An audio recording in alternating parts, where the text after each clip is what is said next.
Dear colleagues, dear friends, it is my great pleasure to welcome you to the meeting of the Parliamentary Network on the situation of children of Ukraine here in Tallinn.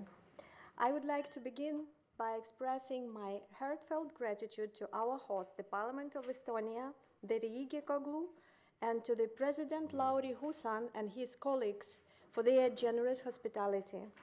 Our meeting today is held under a powerful theme, restoring childhood, physical and psychological rehabilitation of war-affected Ukrainian children. This theme reminds us that rehabilitation is not just about medicine or therapy. It is about restoring a sense of childhood, dignity, and hope to a generation that has seen far too much suffering. Tens of thousands of Ukrainian children have been injured, displaced, or traumatized by the war. Many carry visible scars. Many more bear wounds that cannot be seen. As parliamentarians, we have a duty to ensure that their recovery remains our political and humanitarian priority, not just today, but for years to come. Today, we will explore practical ways to support both physical rehabilitation through medical treatment, prosthetics, and rehabilitation programs, and psychological rehabilitation, helping children to heal emotionally, regain resilience, and reintegrate into family and community life. I encourage all of us to listen, learn, and share concrete ideas that can make a real difference. Together, we can help restore childhood to those who have lost it. Our meeting will be held in English and French, and we will be followed online by those who are interested. Let me now warmly invite our host country representatives to share their words of welcome. Mr. Margus Tsahkna, Minister of Foreign Affairs of Estonia, Ms. Kadra Tali, head of the Estonian delegation to Parliamentary Assembly of the Council of Europe, and Mr. Eric Kroes, our big friend, member of Riigikogu, also the member of the delegation of Estonia in Parliamentary Assembly.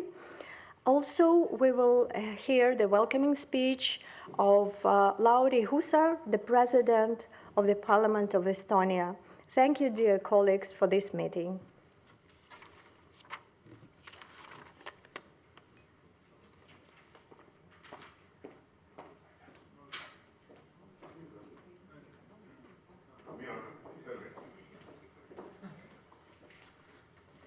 So, good morning, and dear members of the Parliamentary Assembly of the Council of Europe, Honorable Chairperson, Foreign Minister, ladies and gentlemen.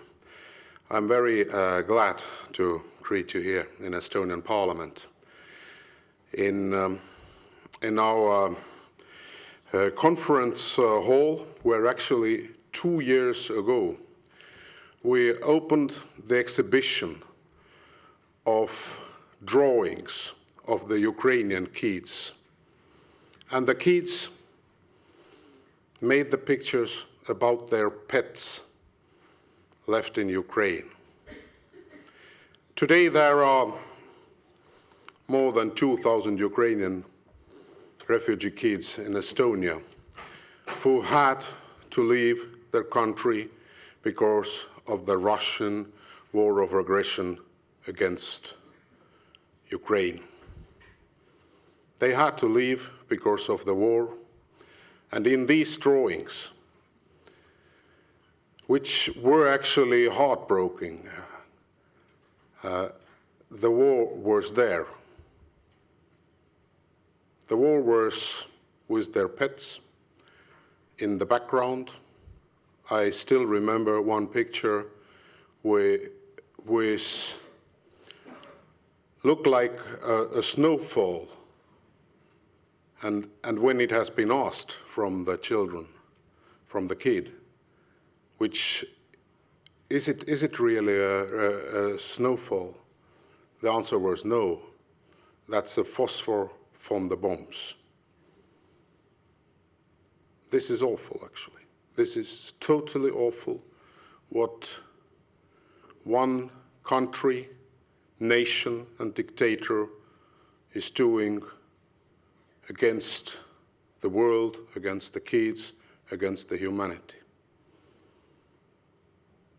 And we have to fight against it. European Parliament has been stated very clearly that deportation of the children is amount of the genocide. Even more, European Parliament has been stressed that these acts is a part of genocide strategy to erase Ukrainian identity, to deport children from occupied territories to Russia,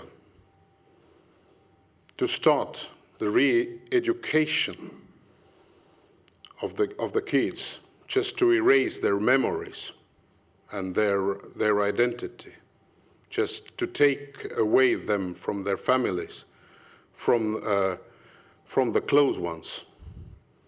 This is something which is not criminal, but this is a criminal act against humanity.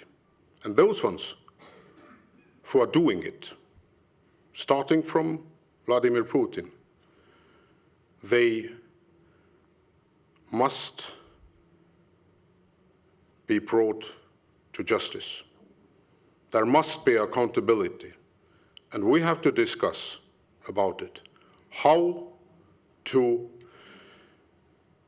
bring them to justice. For that, we must continue further supporting strong and unconditional supporting of Ukraine in this war against Russia. We must, with all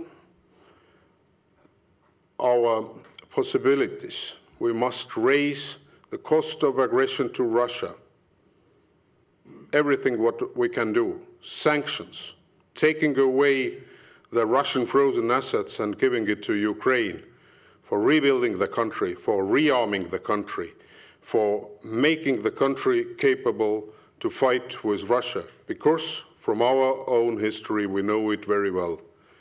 The only language which Russia understands is strength. And actually, we have strength because we have no fear, we are together, we are united, and we know actually how to stand for the free world and for democracy.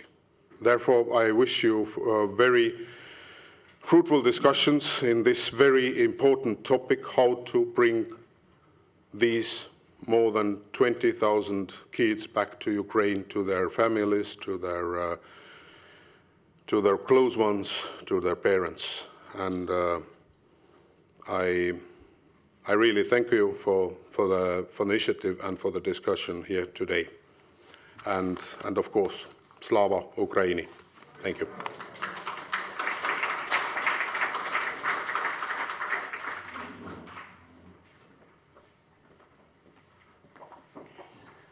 Excellencies, dear friends, colleagues, parliamentarians, it is very important that we are gathering here today to Estonia, but it is very important, and these kind of discussions are ongoing because the attention very often going to the other places, not about accountability, not about children, but mainly about war. And unfortunately as well, be honest, Putin has been stealing the meaning of a peace as well. And just, I couldn't sleep well because the next meeting between two presidents will happen in Budapest, and we don't know what is going to happen. But I thank the Parliamentary Network and the Council of Europe Parliamentary Assembly for keeping the focus on Ukraine's children who have paid the highest price for Russia's aggression. The childhood of Ukraine children has been destroyed by the war, and too many children have lost their parents, their homes, and their sense of safety. There is also a darker side we must confront, the deportation of Ukrainian children by Russia. Tens of thousands of children have been forcibly taken, assimilated, and used for propaganda and militarization. These are not random acts. They are part of state-planned policy of erasing Ukrainian identity. And we must condemn these crimes in the strongest possible terms and build global awareness of these war crimes and crimes against humanity. No child should ever be used as a weapon of war. Recovery is not only about medical care. It is about restoring dignity, rebuilding trust, and helping children believe again in tomorrow. And you must be sure that Estonia stands firmly with Ukraine. On the practical level, we are helping rebuild lives and communities. In Zhytomyr, Estonia supports the construction of family homes for children who have lost parental care. Foster parents have received trauma care training in Estonia, and Ukrainian child protection experts have taken part in study visits and professional exchanges. Our goal is to empower those who are working directly with children, so recovery is deep and lasting. The Council of Europe and the Parliamentary Assembly has played a crucial role in supporting Ukraine. The Register of Damage, established under the Council of Europe, is a historical step, an important mechanism to recover evidence and pave the way for compensation. Estonia fully supports the creation of an international compensation mechanism to make sure the aggression pays for the harm, including to every displaced and deported child. We also support heavily the establishment of a special tribunal for the crime of aggression to ensure accountability at the political level. The Parliamentary Assembly of the Council of Europe has been driving moral and political force, consistently naming Russia's crimes, demanding justice and supporting Ukraine's sovereignty. Based resolutions have set the tone for Europe's principled unity, and Estonia is proud to be part of that voice. Our message is clear. Every perpetrator for these crimes against children must be held accountable. Every child must be given the chance to heal, physically, psychologically, and emotionally. Restoring childhood is about more than recovery. It is about defending humanity itself. Thank you.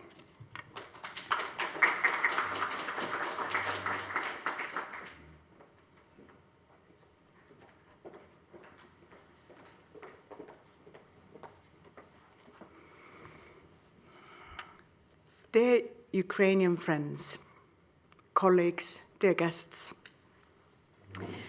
I would like to welcome you to our conference that carries the title Restoring Childhood, Physical and Psychological Rehabilitation of War-Affected Ukrainian Children. Today, I'm standing here in front of you as a daughter of a man who lost his father to the Soviet regime. And all his life, he was affected by growing up without having one parent. As we politicians are comfortable with big words, I would like to keep it short this time and turn to every one of you as a regular citizen of your country, a parent to your child, to every teacher, doctor, everyone. Please be aware that the children who are growing up with fear to lose a parent or sadness or having lost a parent or homeland, the constant feel of missing something, longing for your home, it is a real pain. It is our duty to reach out and support them on a daily basis, always, endlessly, and wholeheartedly. Many years ago, when I was a teacher, a little girl asked me, "How do I know that I'm lucky? If I have a happy childhood, and I asked her if she has both of her parents alive. She answered yes. Then I asked if she has at least one friend she can talk to or count on, and she answered yes. Then you're a lucky girl, I told her. I would like to turn to every one of you with a request of explaining to your own children how important it is to surround the Ukrainian children in our countries with love, support and care on daily environment, with endlessly repeating how welcome they are and asking about their country, their music, language and home. You have no idea how much it means to them. While we can imagine how traumatic are the wounds of war, we forget how traumatic it is to feel alone. So here I am standing before you as a daughter of an 84-year-old man who lost his father to Soviet crime. All his life, he told me that as a child he promised that once he will be a father, he will be the best one. And I have been telling him all my life that he is the best father. Endlessly, 1,000 times, over and over again. This is my duty as his daughter. I have been growing up with a grandmother who not only lost her husband to Soviet regime, but also her brother, not knowing what happened to him for many years, until one day she received a letter that he had written to himself. Those who know about Soviet regime, it was dangerous to have relatives abroad. So my grandmother found out that her brother was alive, reading his letter and recognizing her brother's handwriting. They met again, being over 70 years old, once Estonia was free again. My family story is not an exception. It is one of many, many stories every Estonian family holds. And that is what makes us good ambassadors for what it means to lose someone for occupiers' terror. And that is what makes us responsible to tell that the rest of the world. Lately, my father has found yet another proof that society cares. Namely, I told my story, or his story, to one of our colleagues during our EMPA meeting in Strasbourg. And to my biggest surprise, sometime later, it resulted the documents that gave my dad some peace, the documents that show where, when, and how his father died. So thank you, Erik, of showing that you care. It is an honor to work with you, dedicating our work and actions to save the children of Ukraine. Slava Ukraini.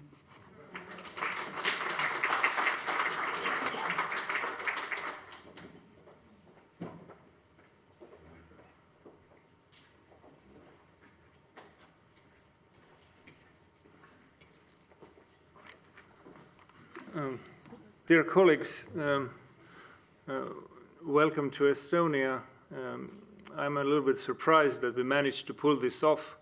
As the saying goes, Estonians are reserved but unfriendly. So we are trying to do our best to be out of our comfort zones and be as hospitable as possible.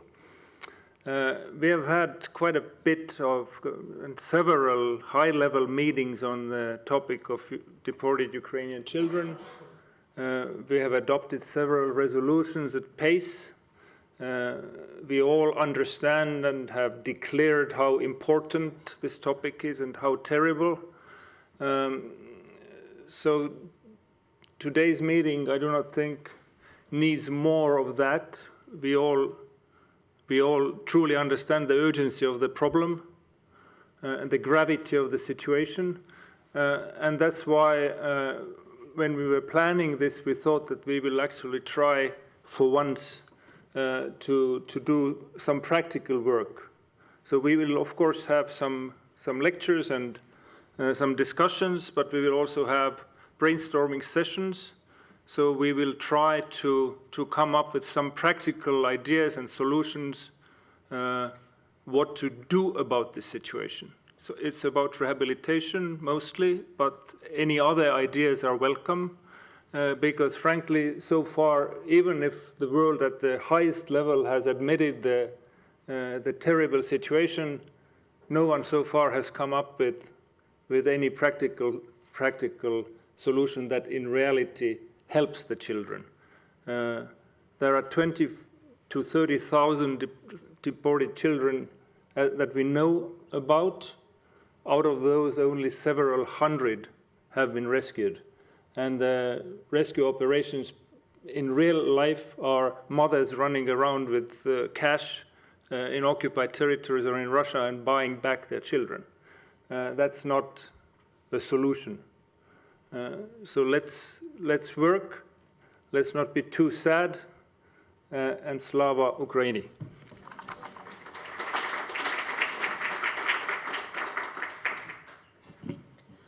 Thank you again, dear host, for hosting this meeting.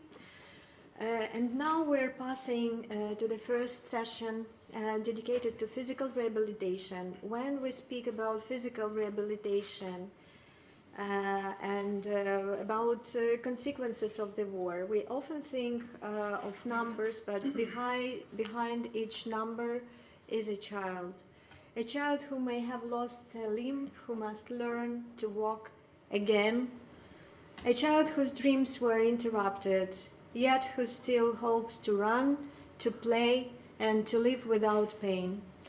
Rehabilitation is the bridge between survival and recovery.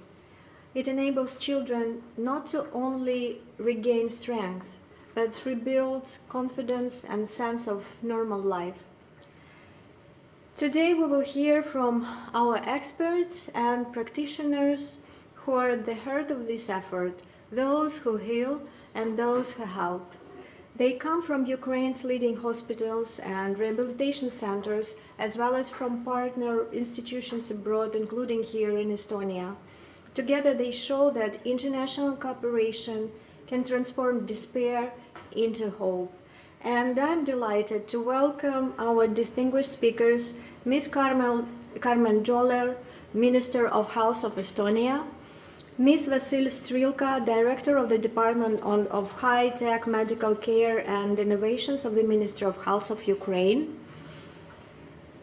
Mr. Pavlo Andreev, Head of Physical Rehabilitation Department of Okhmadit National Children's Hospital, Ms. Olga Rudneva, CEO of Superhumans Rehabilitation Center, Ms. Roxolana Yurchishin, Child Psychiatrist at St. Nicholas Hospital, Unbroken Kids in Lviv, Ms. Kadri Metz, Social Welfare Department, Ministry of the Social Affairs. Thank you, dear colleagues, and now I give the floor to the first speaker.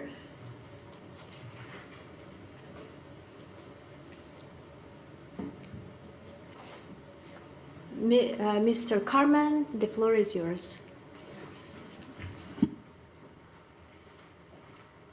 I guess I'm speaking from here.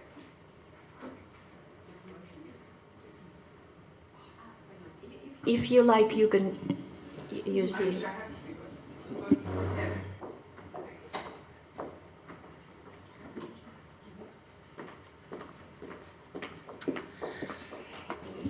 Dear guests and dear Estonians who have come here.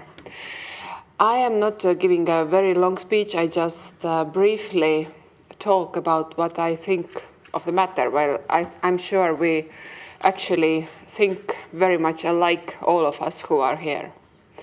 At first, when I saw what Russia has done to Ukrainian children, especially in Bucha and in Irpin, I think these news were the first ones which made us realize the real violence of Russian soldiers.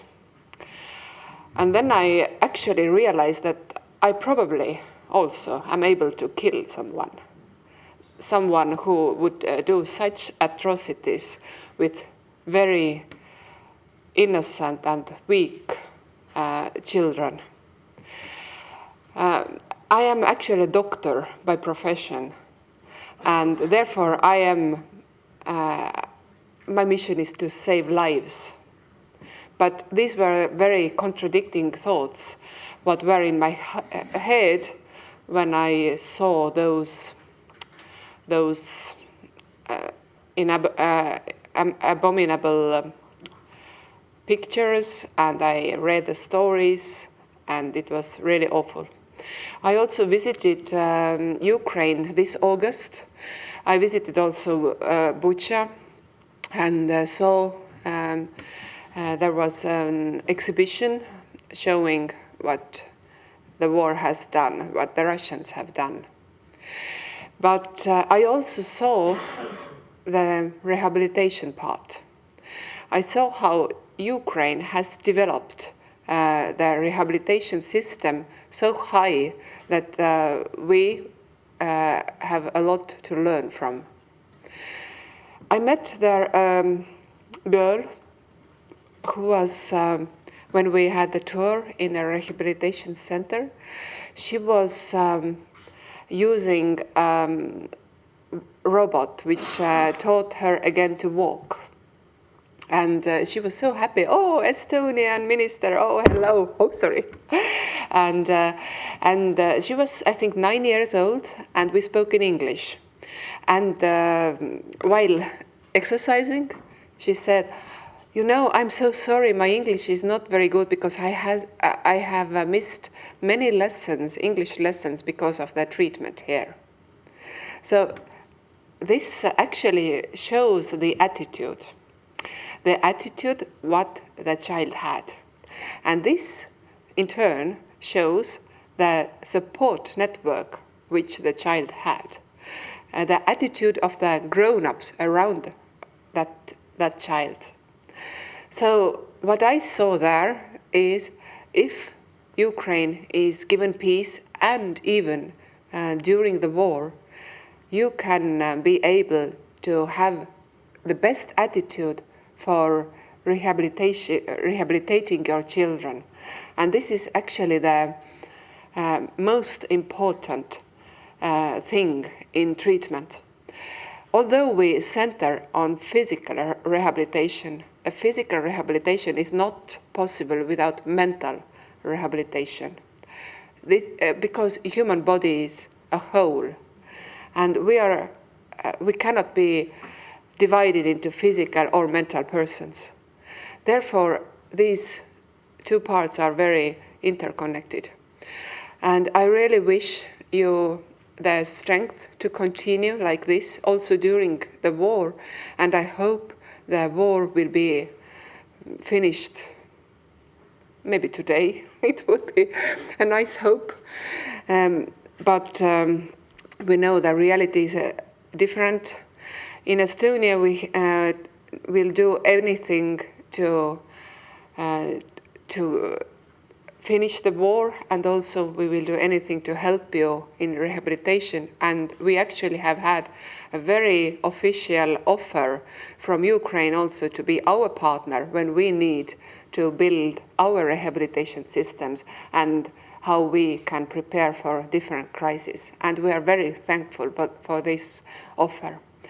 And yes, I wish you fruitful discussions here, and I hope this meeting and everything connected to this will be useful to both of Estonia and Ukraine. Slava Ukraini!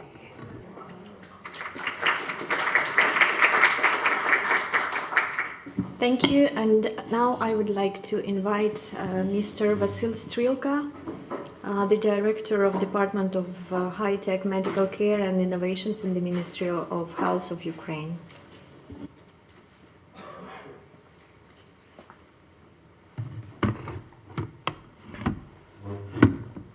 Do we have a clicker? Can I have a clicker?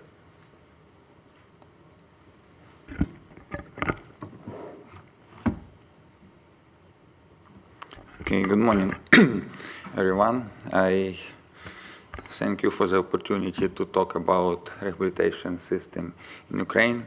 I'm also a medical doctor, but for the past 9 years, I work in the Ministry of Health, and for several years, I have been engaged in developing the rehabilitation system in Ukraine. I could talk about this forever, but I will keep focused on pediatric rehabilitation today. Excuse me, do we have some technical issues? Should we wait until they are resolved?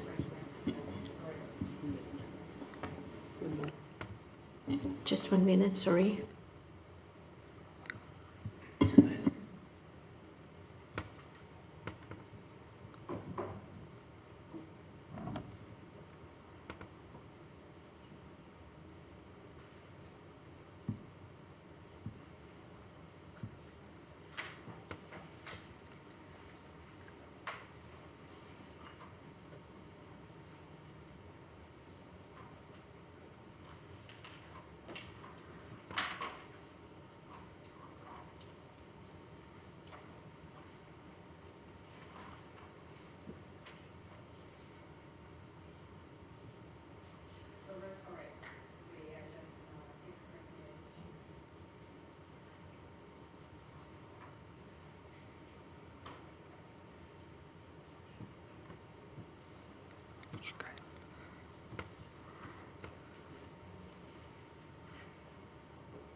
Dear colleagues, I suggest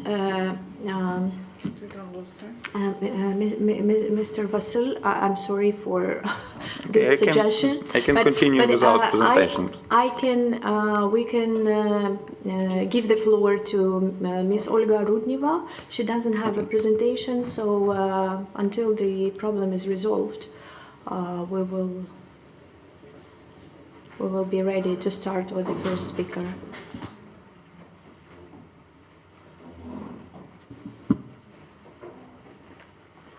Good morning, everyone.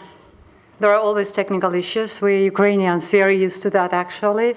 We are used to blackouts, nothing is working, and we are trying to make all this connection and bridges and still working. People often ask us, how do you wake up every time at 9 o'clock in the morning after the night attacks? And we just got used to that. So we are used to anything, shifting species while the technical issues are done. There is a video. No?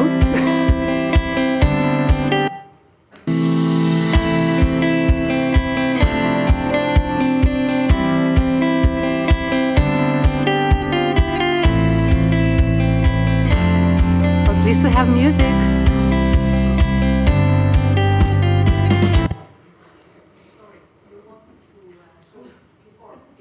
Yeah, that's fine. If if we can do that, we can do that. If we can't do that, that's fine.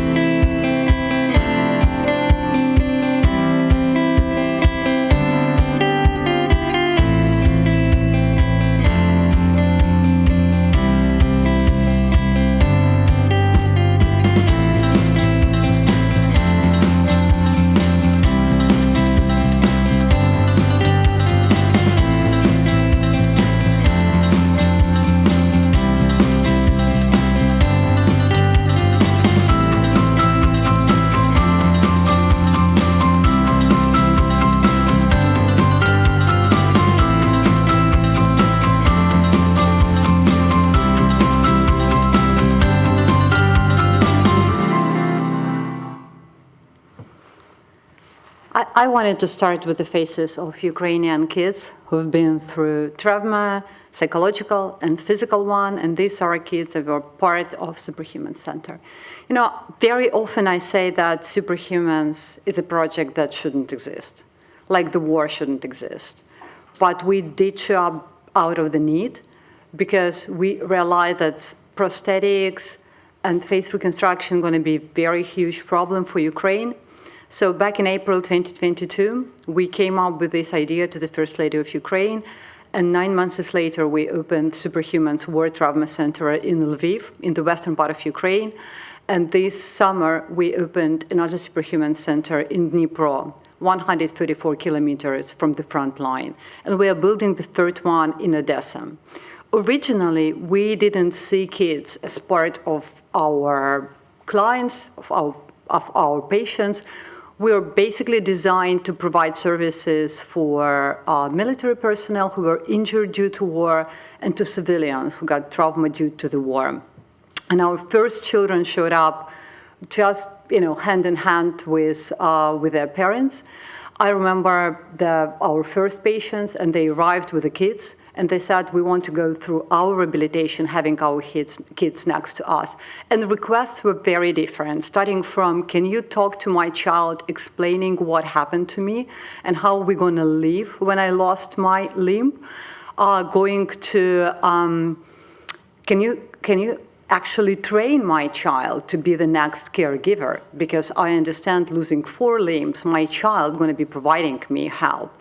I remember one of our patients, during his rehabilitation, he had a 5-year-old daughter, and he had to lift 5 kilograms ball, and he didn't want to do that. He kept telling that he doesn't see any sense in lifting this ball. And then the physical therapist told him, okay, what do you want to lift? And he said, I want to lift my daughter. And they said, okay, tell me the weight of your daughter. And he said 13 kilograms, and he brought 13 kilograms ball. And he started lifting that because he had this very deep motivation to lift his daughter.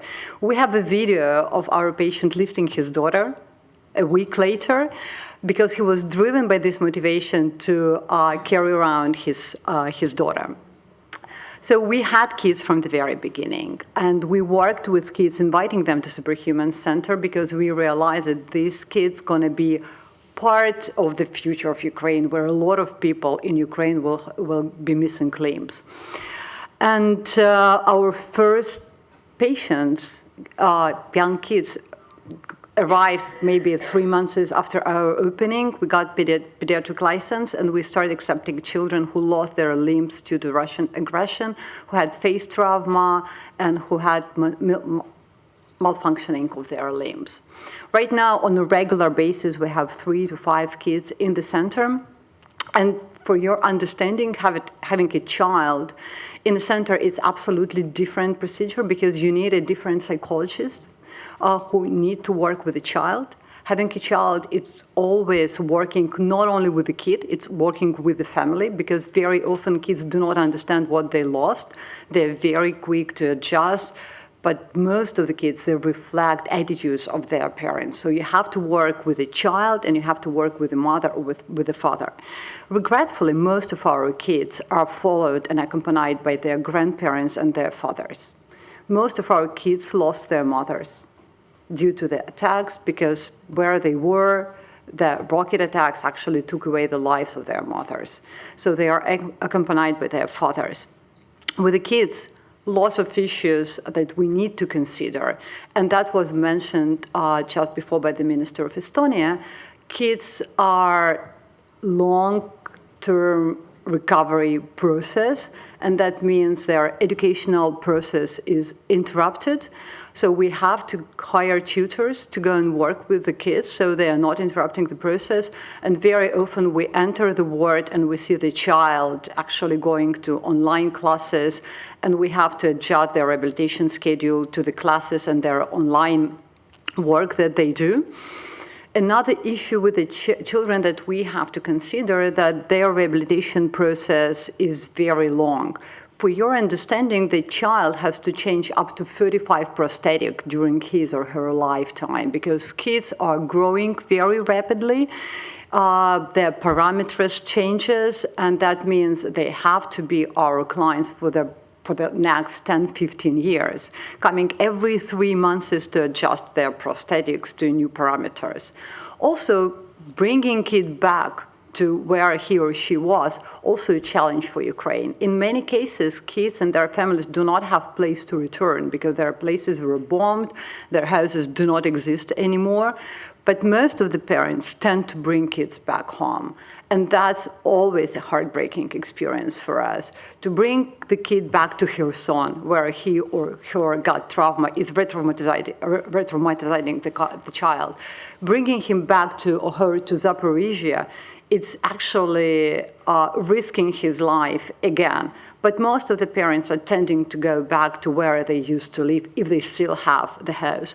Also, bringing the child back to where they were means that we have to be following them with our social workers and reintegrating them into new or old surroundings, and explaining to other children what happened, why did this child had a prosthetic. The last case we had was 8-year-old Matvey.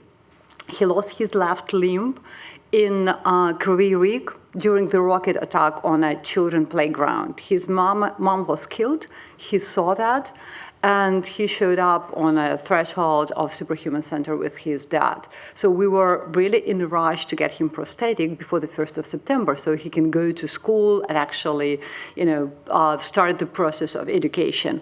When Matvey went to school, 3 of our peer-to-peer guys, it's our former patients, actually followed him. They came to the school and they talked to other kids, showing their prosthetics and telling them, look, it's very cool to have prosthetic. A lot of people in Ukraine are going to have prosthetics. We are superhumans, and you have to accept Matvey the way he is right now. Because we really worry that Matvey will be bullied by other kids, and that will discourage him from wearing the prosthetic. So when we work with children, it's a lot of factors you have to consider. First, psychology that have to work with the child, work with the family. We need to think how the kid will continue his or her education. We need to think how we're going to change his or her prosthetic in a period of time, because they'll be coming back to us. Very often we are asked, what if the war finishes tomorrow? What are you going to do? Everything will be fine. You're going to be back to your normal life. The great reality is we are not going back to our normal life. Ukraine is the most mined country in the world right now. It's 44% of our territory is mined. It's the size of Austria, just for your understanding. Meaning that if the war finishes tomorrow, people, and especially children, we keep stepping on mines and we'll keep getting new and new patients. Also, if the war stops tomorrow, the need in rehabilitation won't finish just in one day. Kids will have to go back to change their prosthetics, to get additional rehabilitation, social support. The same for all of our patients. Every person who are at the front line or close to the front line will need rehabilitation services till the end of his or her life. Because all these people, they slept on the ground in the trenches, they were carried 30 kilograms plus on their back. They have problems with nutrition, meaning they will all require additional rehabilitation services. I want to mention that Ukrainian healthcare system has never been built for the war at our territory. Probably not the single healthcare system in the world was built for the war at its territory. Our hospitals now working in very critical conditions. At the same time, people are having COVID, cancer, and flu, and we have a huge number of people injured on a daily basis coming from the front lines, and we are talking about civilians, children, and military personnel. And in this very difficult situation, we are already working and living for 4 years. And we got a lot of support from the world at the beginning of the war, but the fact is, we need support today even more than we needed at the first days of the war, because our system is exhausted. We're still accumulating patients who came at the first day of the war, because mind and blast trauma is very complicated and it takes a lot of time to recover the patient. I want to end up here actually going back to my father, who is a survivor of the World War II, and my grandmother. My dad was born 5 days after the Second World War started. And basically, he came through the whole thing being a child. The war finished when he was 5 years old. What he could remember, probably nothing. But I remember him at the last day at the intensive care unit of his life. And he kept telling me, Olga, I'm hearing explosions in Donetsk. I'm from Donetsk. I'm hearing explosions. And I couldn't understand why he's telling me that. 69 years old person who actually couldn't remember the war, this is the last thing he remembered. The war impacted his whole life. And we understand that the war will impact the whole lives of Ukrainians, and the war will impact the lives of children. Even if they don't remember, even if they are too young, too small, this is something that will impact the rest of their life. And I urge you to think about ways how you can support Ukraine. And at this very moment, we're not only asking for support, we are ready to share our experience, because we did accumulate a lot of experience in healthcare, in meal tech.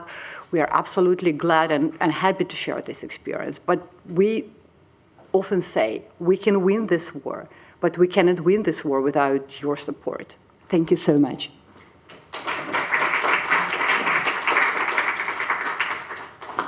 Thank you, dear Olga. And now we have a second chance, and I give the floor again to Mr. Vasily Strilka.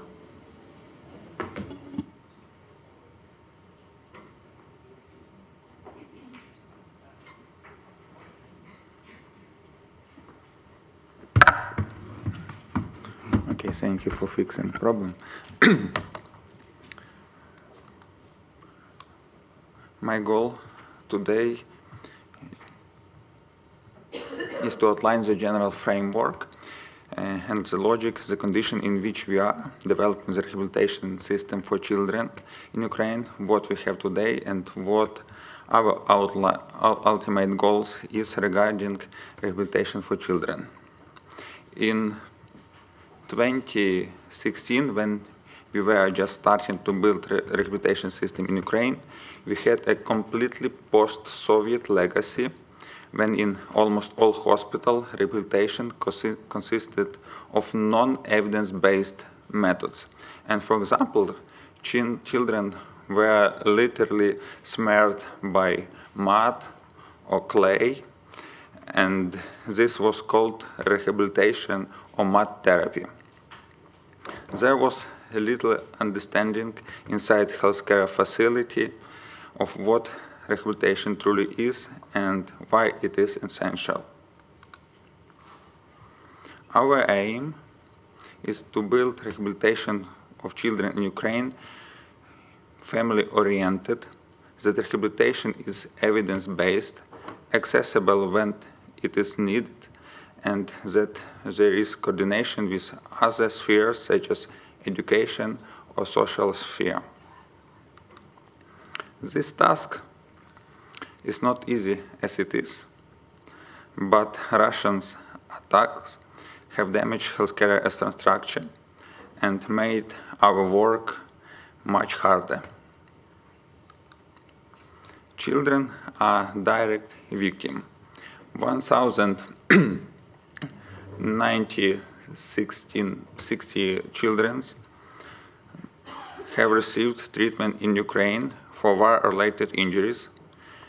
94% of them suffered mine explosive and or gunshot wounds.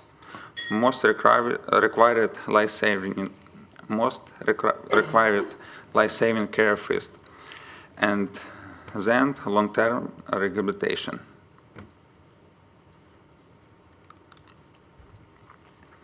Russia's aggression forced us to work much faster on the development of rehabilitation, and the development path that some countries passed over decades, we have to pass in a few years.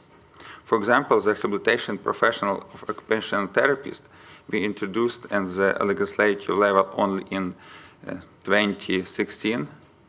Before 2016, there were no occupational therapists in Ukraine. But already in 2023, 2024, Estonia, through the Estonian Center for International Development and the Tallinn Healthcare College, trained dozens of our occupational therapists, including under a Train the Trainers program, in order to improve the quality of specialists who were only just beginning to appear in Ukraine. That is, thanks to international support, we are able to develop rehabilitation much faster. It is also very important that we managed to change the perception of rehabilitation among doctors. If you travel to Ukraine, if you travel to Ukrainian hospital today, people will not talk to you about mud therapy, about clay.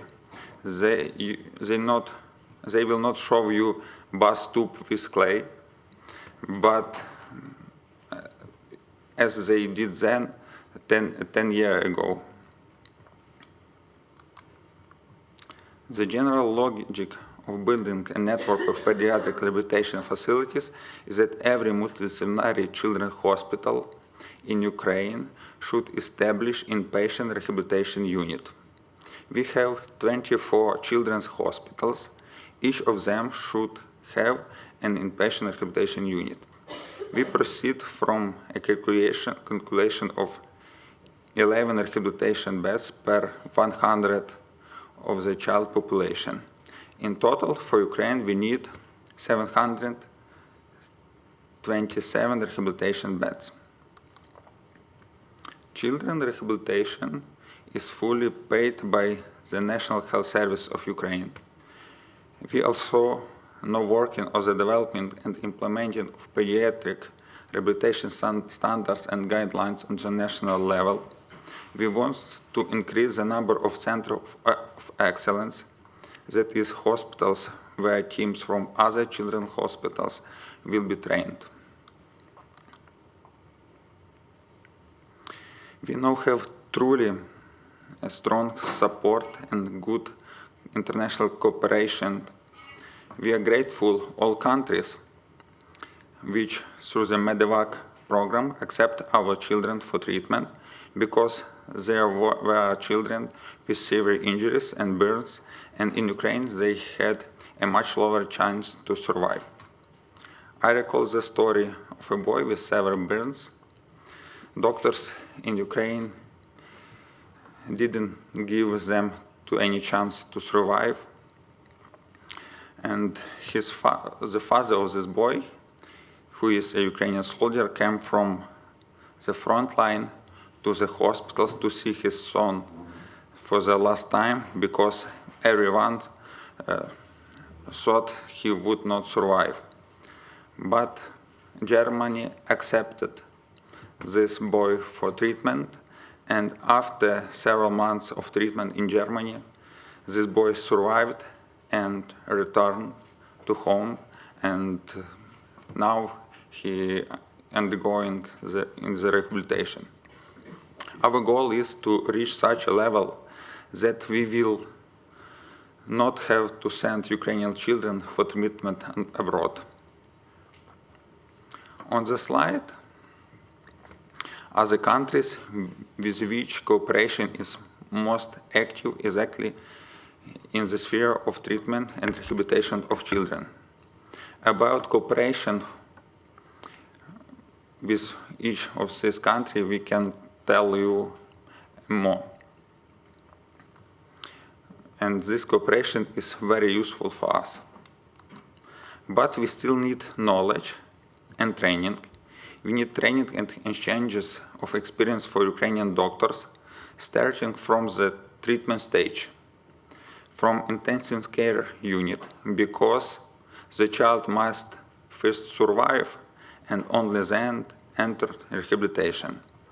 And in order for the child to survive, we need to improve the quality of specialists in intensive care, trauma care, and burn treatment. Also, training of specialists in reconstructive surgery is also important for us. We call to support several children's hospitals in Ukraine so that they can provide high-quality care to children with injuries, wounds, and burns, and that they become center of excellence, which will spread expertise among other hospitals in Ukraine. That is, we concentrate international expertise in several hospitals, and they will train others.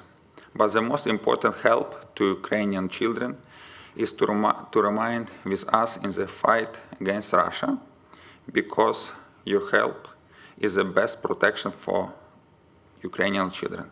Thank you for your support, your help, for your expertise.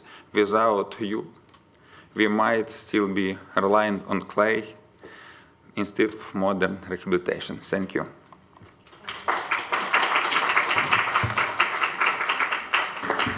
Now I would like to invite Mr. Pavlo Andreev, the head of Physical Rehabilitation Department of Ahmedit National Children's Hospital.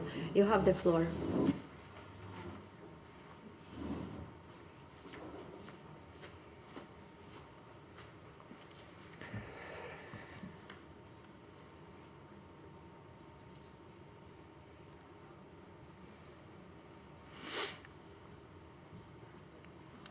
Hello, my name is Pavlo Andreev, and I am head of Physical Rehabilitation Department of the National Specialized Children's Hospital Ahmedit. This is the largest children's hospital in Ukraine, and I will tell about rehabilitation and its development from the side of our hospital. Rehabilitation is in Ukraine was developing rapidly, but after the full-scale invasion, rehabilitation in our country began to develop even faster. Because we began to encounter with the volume and complexity of clinical cases that we could not have previously imagined. The main types of injury caused by war you can see on the screen. These burns, loss of limbs, traumatic brain injuries, spinal cord injuries, multiple trauma. And if before we had one or two difficult cases, now there are incredible numbers of them. And now we see a large number of injuries combined in the one child. And these pictures I can show you for a long time. But what we can see before, for example, this photo. This is a girl from Ukraine, from Mykolaiv, and rocket hit her house. She lost her mother, lost her home, and she lost part of herself. And what injuries, what diagnoses had this child? Polytrauma, mind blast trauma, traumatic brain injury, concussion. And that's not all. And that's not the full list of the complex diagnoses that we have for now, nowadays in our country, in our hospital. And we don't have time to wait until the treatment for this patient is over to start rehabilitation. The girl was injured a year ago, but she's still in our hospital. And in such conditions, we were forced to learn, and we had to learn a lot and gain experience. Ahmedit and other hospitals of Ukraine, together with the government and the Ministry of Health, try to find support. And thanks to a large numbers of caring people, colleagues, and countries, we find this support. And we began to have resources and opportunities to overcome our difficulties. But the war not only near our hospital or some other hospitals of our country. Therefore, there is a need in our country to spread the experience and opportunities that Ahmedit and other large hospitals in Ukraine have received. And in the 10th of July 2024, the RAN Ukraine signed documents on the creation of centers of excellence. And for now, currently, there are 7 centers of excellence in Ukraine. Ahmedit one of them, but the Ahmedit still the only one, the pediatric center of excellence. And we try to spread our experience for other hospitals, but in July 2024, the rocket attack happened on other hospital.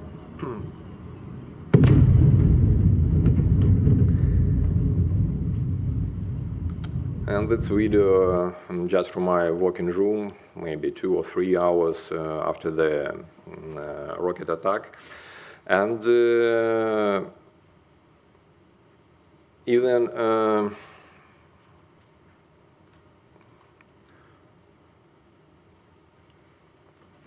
in such the conditions, we think about the closing our program, but we understand that we have no choice, and we still trying to do our best. And we started training on our half-destroyed rooms. And we have partners from other countries, and for example, with the SUNOS from the Oslo, Norwegian, we had training for 11 teams from healthcare facilities of some hospitals from the Ukraine. And with the Solitary, the charity fund from Italy, and UNICEF, we training there for teams for healthcare facilities of other hospitals. And for now, we still trying to do our best. And in recent years, Ukraine has made a huge step in reforming the rehabilitation system, and that's a multidisciplinary team, biopsychosocial approach, SMART goals, family-oriented rehabilitation process, and others, and much more. But we strive to develop competencies, especially in complex, difficult cases and neonatal pediatrics. We expand the specialist training program for the regions, and for now we trying to create the standardization and improvement of the quality of rehabilitation care in our country. And thanks for support from all over the countries, from our colleagues, and just for current people who still with us, who support us. And every child who takes the first step again after being injured is a small victory, and there can be much such victories. Thank you.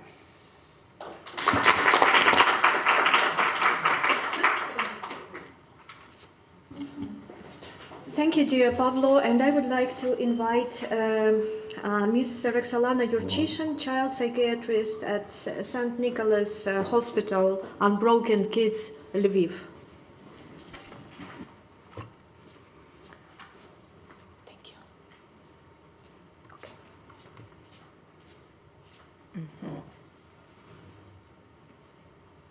It's you. I thought I am doing that.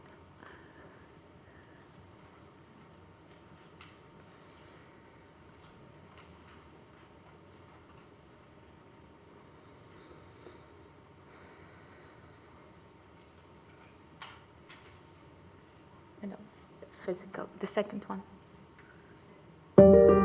What is courage? No, it's not the... To look in the mirror.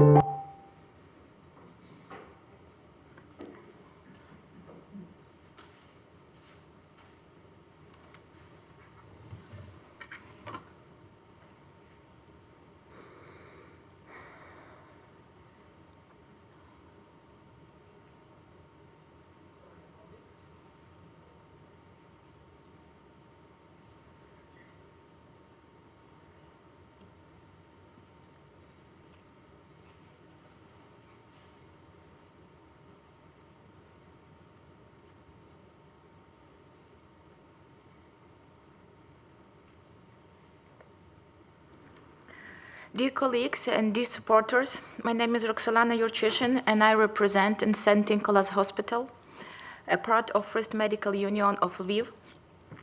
And I am a head of the Mental Health Center, which is integrated part of Unbroken National Rehabilitation Center, a unique system that provides rehabilitation, physical and psychological, to children, adults that were affected by war. Since February 24, 2022, Lviv has become a major humanitarian hub, a city that opens its door to people fleeing the war.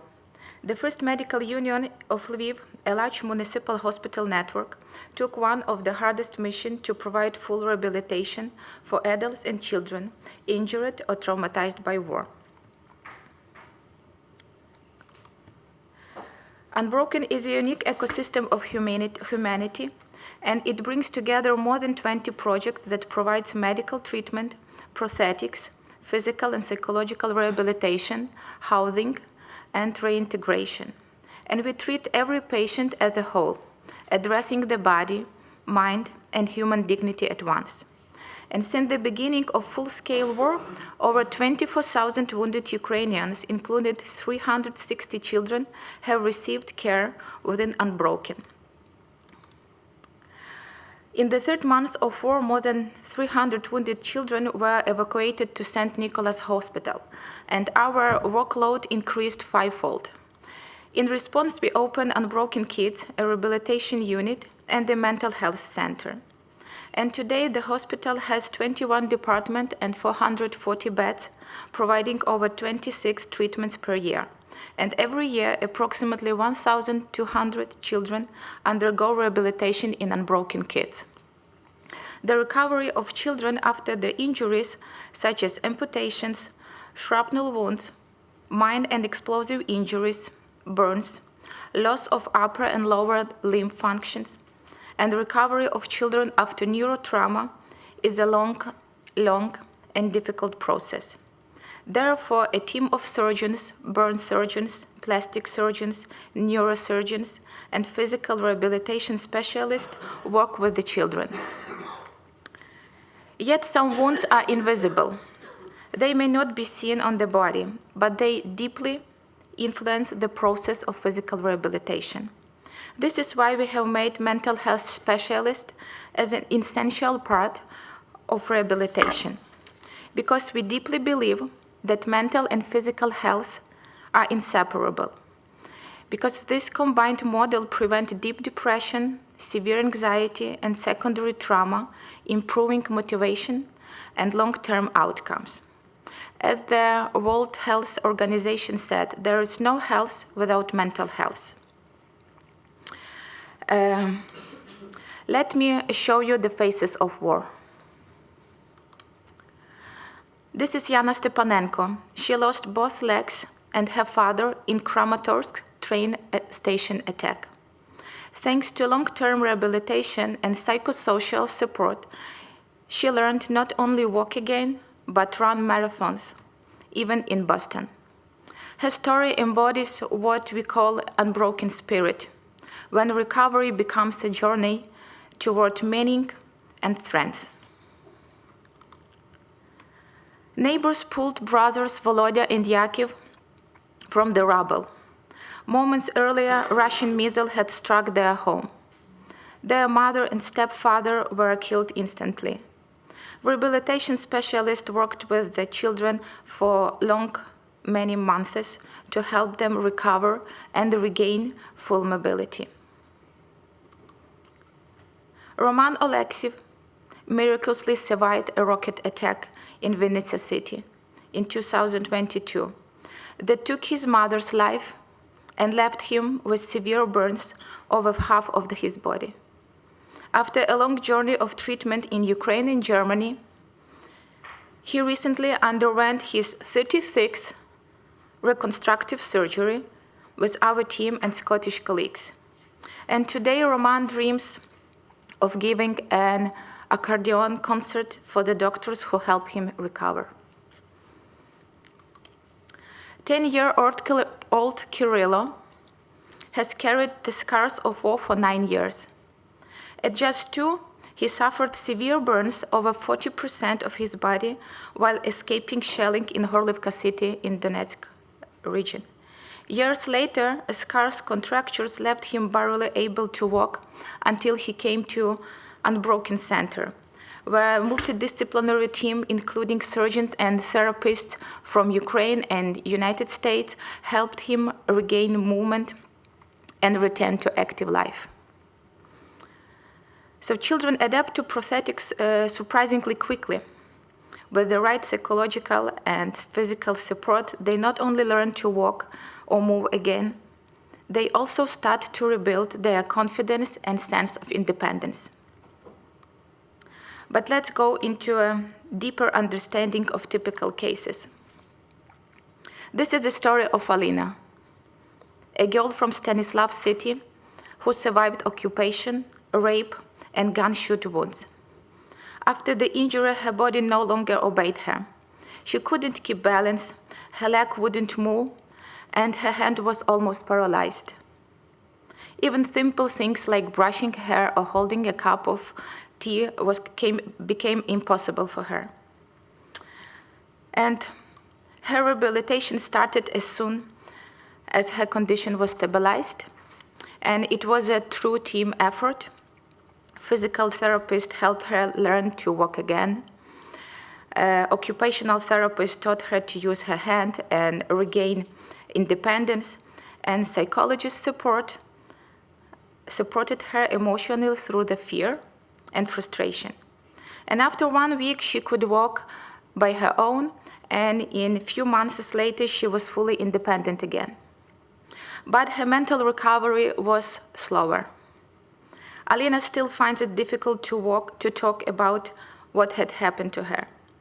She has the same nightmare every night. The man who shot her is standing in her room. Sometimes she unconsciously returns to the city where it all happened, as if trying to confront her fear and regain control. And through therapy, she is slowly rebuilding trust in her body, in the world, and in herself. And her story reminds us that physical wounds may heal with care and technology, but invisible mental wounds heal only through trust, safety, and human connection. Despite the progress we have made,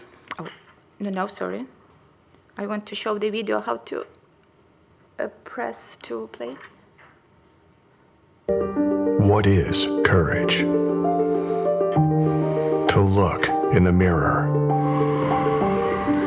What is strength? To find a foothold. What is victory? To feel the wind. What is freedom? To fly underwater. This is their new start. New history.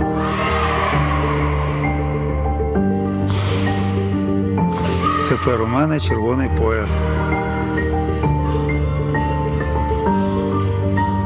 Я продовжую танцювати.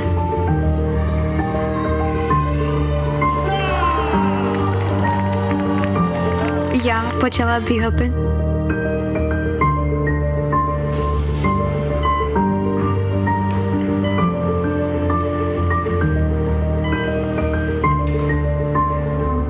Я батько.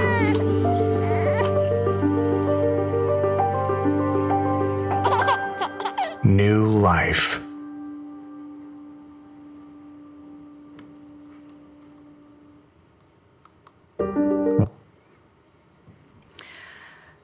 So despite the progress we have made, we continue to face serious challenges. And there is a significant shortage of specialists trained in integrated rehabilitation, those who can address both physical and psychological consequences of trauma. There are limited and short-term fundings that makes it difficult to sustain multidisciplinary programs and provide a long-term rehabilitation. And this is a human capacity. Expanding this model across Ukraine requires investments not only in technology or infrastructure, but above all, in people. Because healing after the war depends on those who are able to care, to teach, and to rebuild lives step by step. For us, cooperation with European institutions, universities, clinical hospitals, government agencies is extremely important. We seek investments in human capacity, education in contemporary trauma treatment methods, research, and the development of new clinical protocols and therapeutic tools. Thank you for your valuable attention.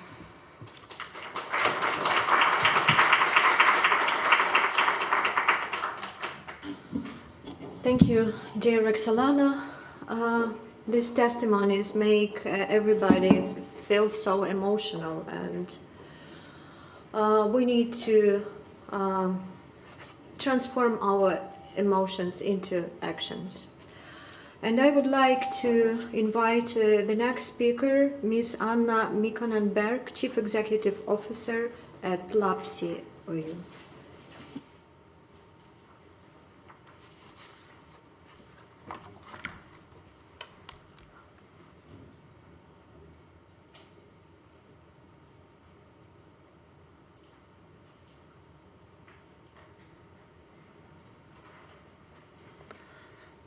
Honorable members of government, colleagues and guests, thank you for opportunities to speak today.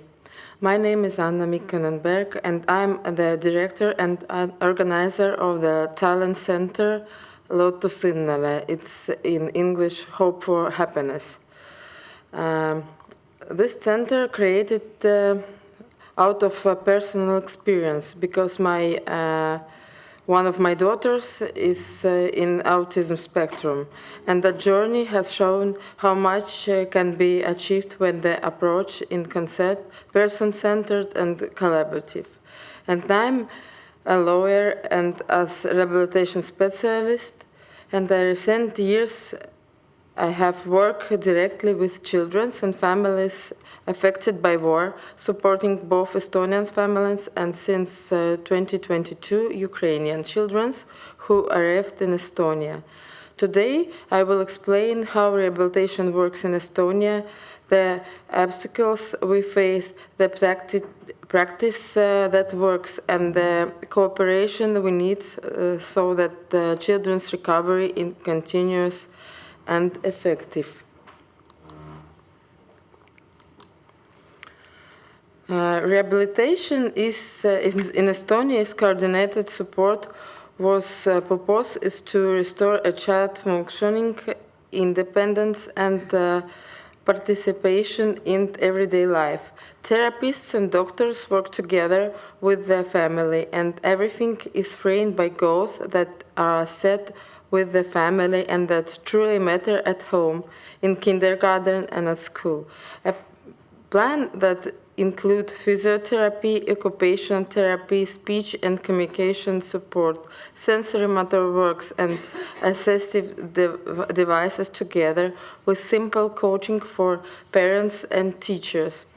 Progress grown of the intensive blocks and regular session, while home routines and school routines keep new skills alive between visits. In Estonia, medical rehabilitation is organized and funded by Estonian Health Insurance Fund, and social rehabilitation is organized by the Social Insurance Board. Access usually begins with the referral forms, a family doctor, or a hospital specialist, and school and local governments can also help to start the pathway and support family at the first step.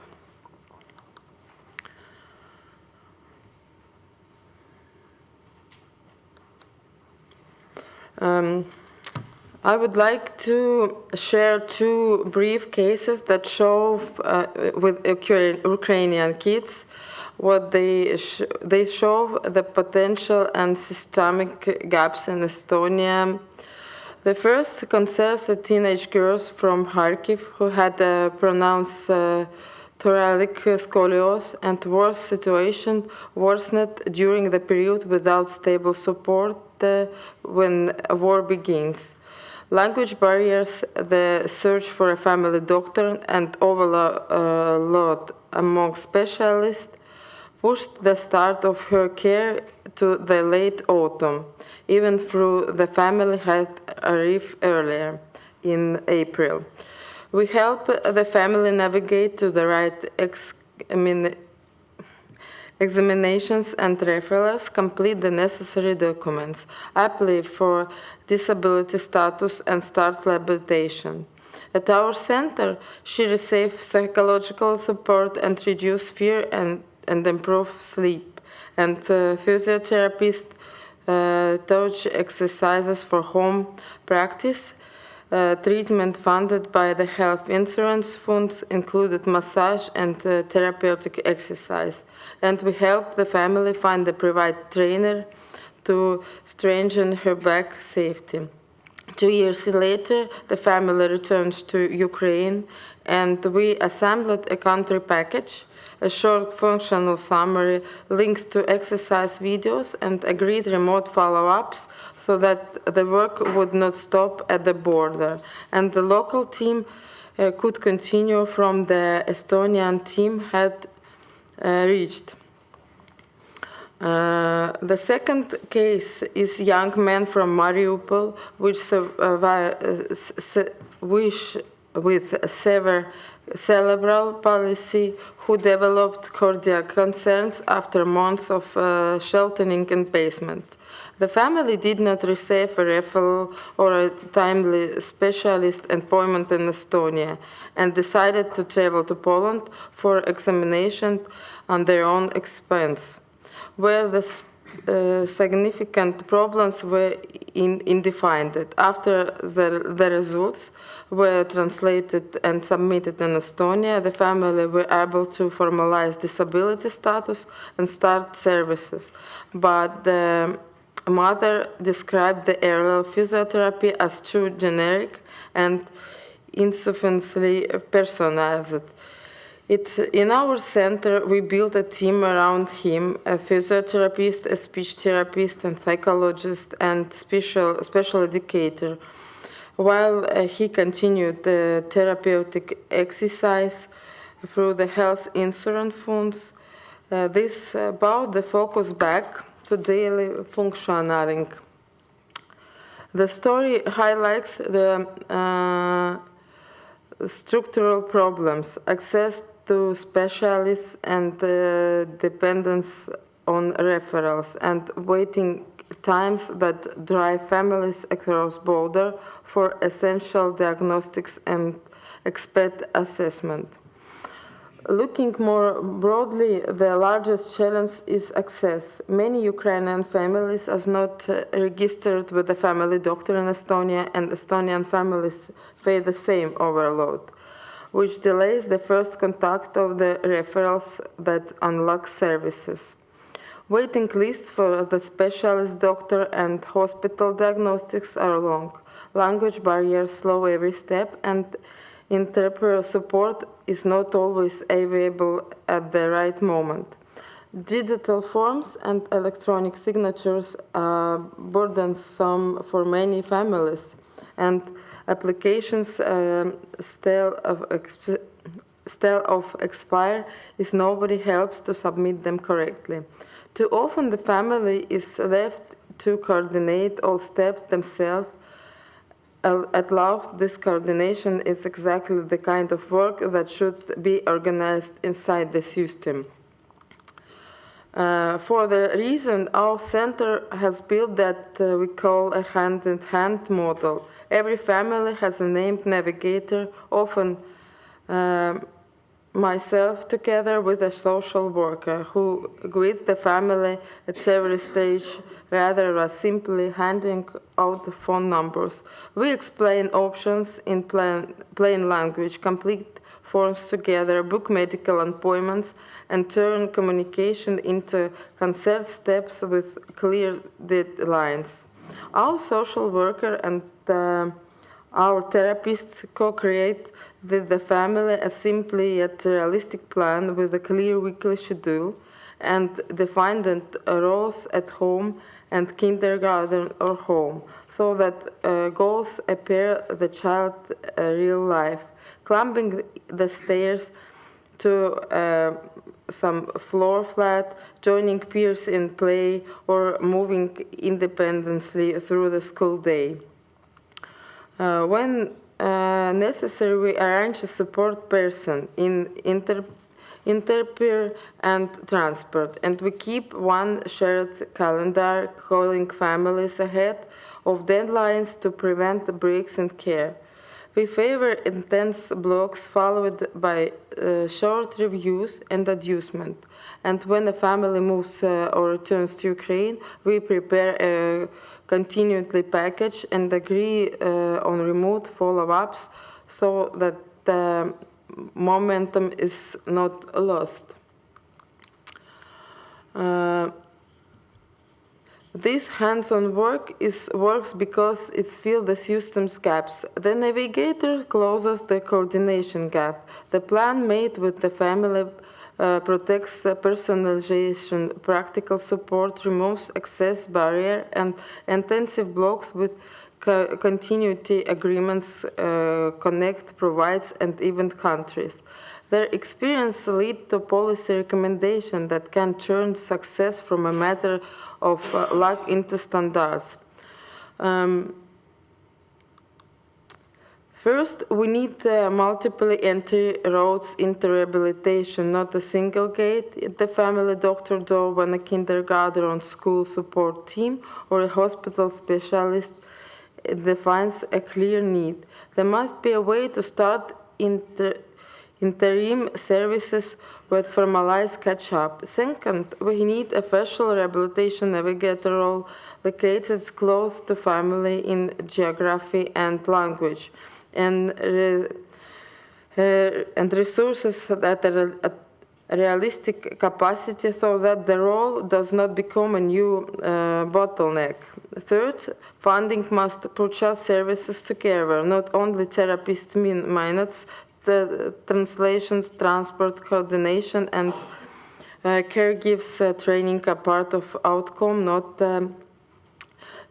purple costs. We also stand of the threshold of social sector reform that aims to launch a new integrated model by 2027. If the new model makes entry too narrow, for example, only through the single coordinator, for only through the family doctor, the risks grows that those who most need help will be left at the door. Let us design a system in which if one door is closed, another opens, so that families seeking rehabilitation never face the wrong door. The principle is essential for Estonian families and Ukrainian families who do not yet know the system and who need a person at the first step rather than a portal. I want to emphasize practical Estonia-Ukraine cooperation that benefits both sides. Estonia has storages in certain specialists, while Ukraine has experts who are ready to come in rotation, beginning valuable experience and receiving in return stable working conditions and shared standards. I propose an exchange program in which visiting doctors and therapists work 1 to 3 months in joint clinics in 2 languages, both in Estonia centers and at Ukrainian partner sites, so that the knowledge moves in both directions. A weekly remote expert board can review 4 to 6 complex pediatric cases and record decisions in a shared plan, so that cases do not get stuck in chain of referrals. A standard country package, a short functional summary, exercise videos, review dates, and named contacts on both sides should travel automatically when the family crosses the board. In addition, we could agree fast-track pathways with the bottlenecks cause harm. For example, a small monthly quota for encephalographic cardiac checks and spasticity review so that when red flags appear. Assessment happens with a defined time window. For orthoses and prosthetics, we should establish a one-stop service that shares component stock, delivers rapid adjustment and maintains a growth buffer for children. Quarterly joint training, shadowing and simulation days would assign particular methods and rise quality in Estonia and Ukraine. For all this to work, we need modest but concert logistic travel support and visiting specialists and interpreter pool of demand and basic transport vouchers for family for whom the journey the barrier. We must also remember data protection and clarity of concern. Shared information should be limited in minimal functional summary. Consent should be written in plain language, and access should be logic in both systems. Family must feel that information moves with the child's safety and transparently. In closing, I underline that rehabilitation of children affects by war in restoration of life, peace, and by peace, physically, psychologically, and socially. Estonian experience allowed the experience of a small country, but important lessons about that to avoid and what implement with confidence. We have seen a child who did not walk independently a year ago after running in a playing ground, because the right help reached the right place at the right time. We have also seen a mother tears, not because of her child condition, but because of obstacles inside the system. And that in where our work in policy and organization must support family daily support. My request is simple. Let us open multiple entry roads, create official navigator role besides family, find the round service that makes help actually possible, and build Estonia-Ukraine cooperation so that care never breaks at the border. In boring, so we return to children functioning, safety, and participation in our world's childhood. Thank you for your attention, and I look forward for delivering the steps together. Thank you. Aitäh.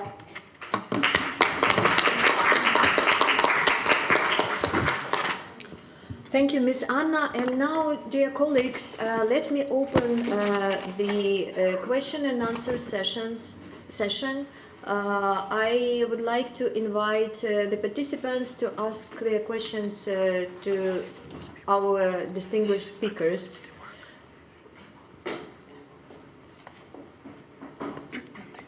Yes, please. Eva. If you can introduce us. Yes.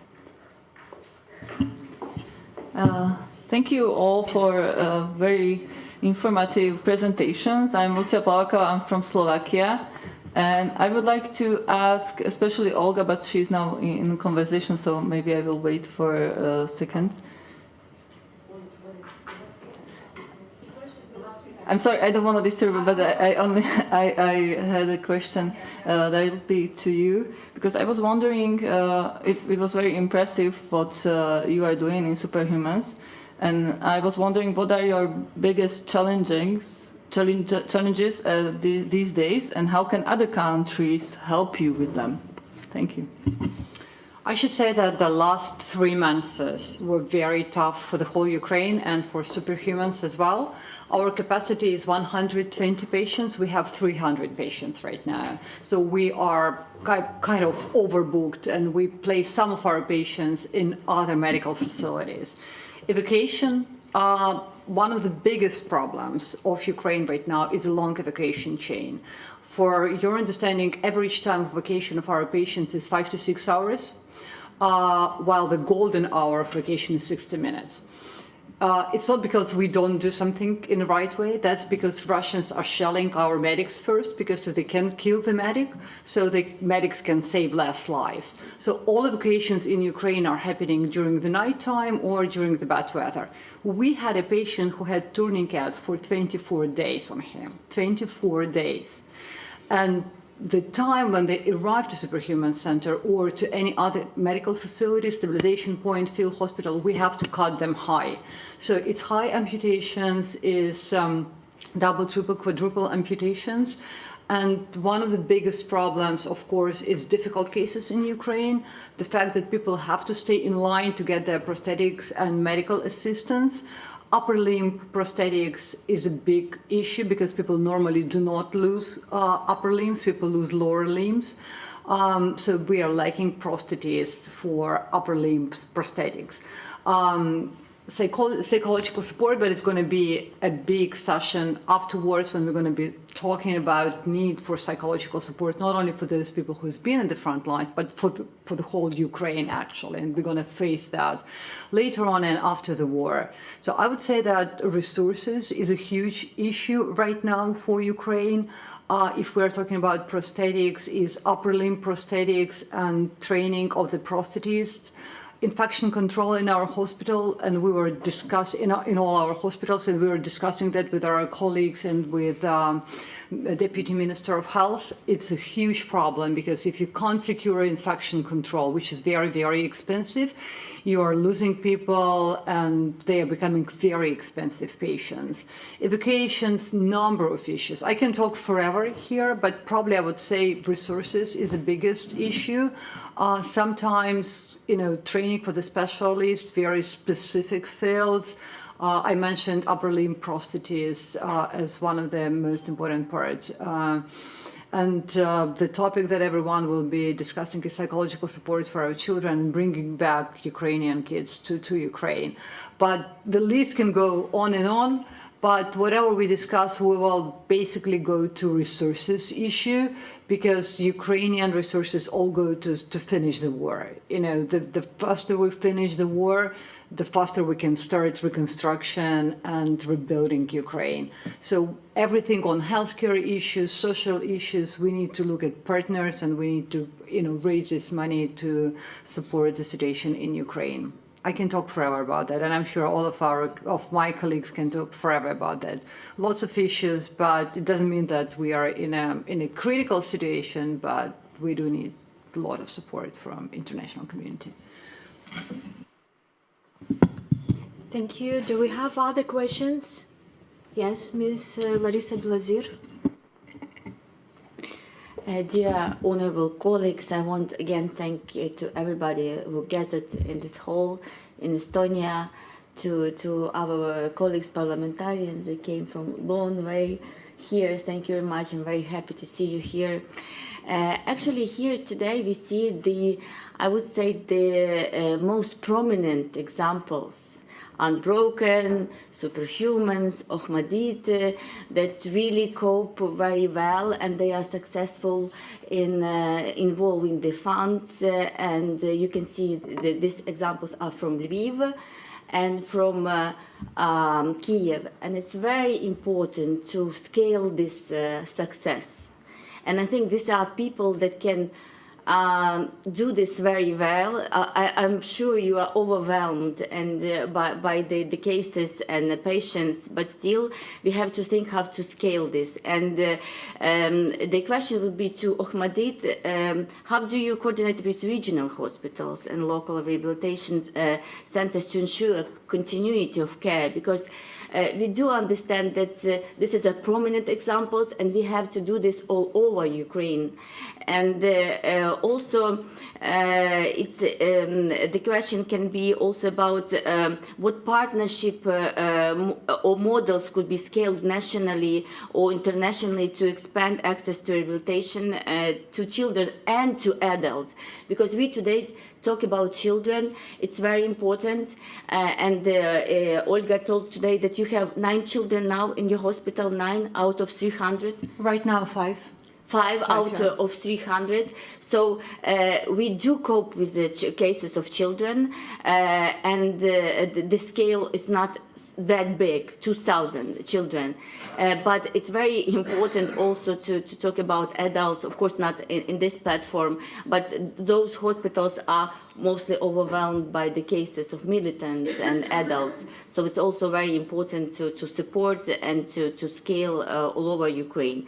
So my questions will be how to scale this and how to make this partnership models all over Ukraine. What would be your propositions? Thank you. I think the proposition that that model like we are doing right now, they have some collaborations, for example, with the right now with the Norwegian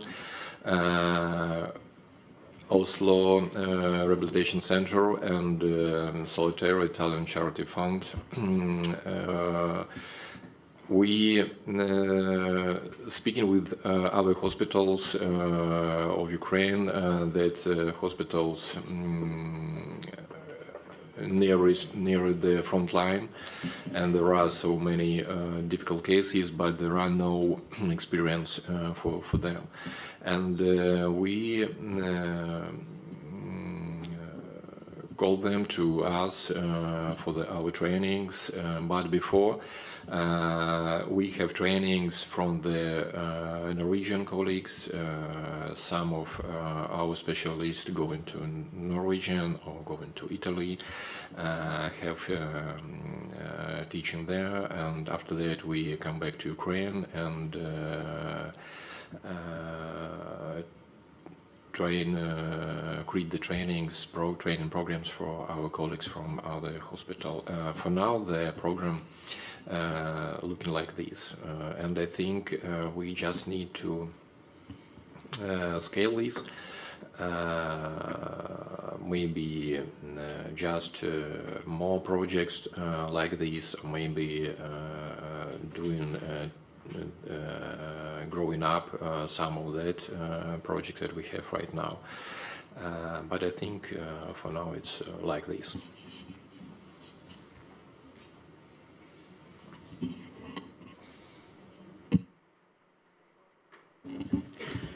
Thank you. And I would like, Roxolana, you would like to take the floor to answer the question. Thank you.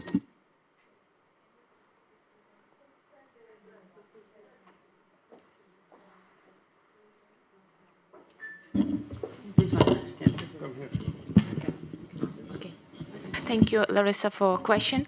And this is a question that we are asking to ourselves very often, because we are interested to share our experience and knowledges that we had during these years to other regions and cities of Ukraine.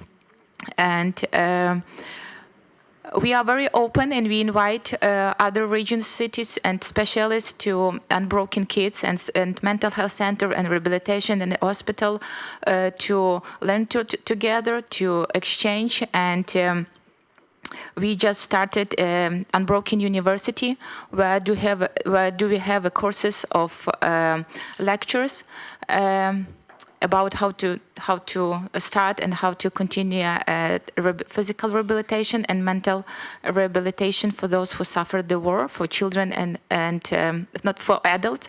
And now we are preparing such a course of sharing our experience about children. Yeah, like that. And I will talk in my next presentation about Mental Health Center and our cooperation with partners, and what is our plan, and what resources do we need for continue and sharing knowledges and treatment methods. Thank you. Thank you. And now I would like to give the floor to Mr. Stamatis. Thank you. Good morning to all. Thank you for your presentation. I am MP from Greece, and also I'm a physical therapist, and I'm specialist about the amputee rehabilitation and stroke rehabilitation. But my question is, how many rehabilitation centers you have in Ukraine? This is one. of my questions. And the second is, if you receive any funds or help from European Union to create more rehabilitation centers or some help in this situation. And the third question is, how many children with disabilities you have in Ukraine on the result of the war? Thank you. Thank you for questions. If you talk about number of rehabilitation centers, totally we have more than 300 hospitals which have inpatient rehabilitation unit. We developed a rehabilitation system when all multi-profile hospitals should establish inpatient rehabilitation union. We don't plan to build a separate huge rehabilitation center. We implemented rehabilitation in inpatient setting in hospitals. If we talk about rehabilitation for pediatric rehabilitation, we have 24 regional multi-profile children hospital, and each this hospital have inpatient, also inpatient rehabilitation unit, but this depends from region. If we talk about Ohmedit or Lviv First Medical Union in Lviv called Unbroken, they already to give the patient very high rehabilitation. But some hospitals just started working in this area, and we try to share knowledge from these hospitals to other hospitals. If we talk about some support, financial support, you don't ask about financial support to build a new center.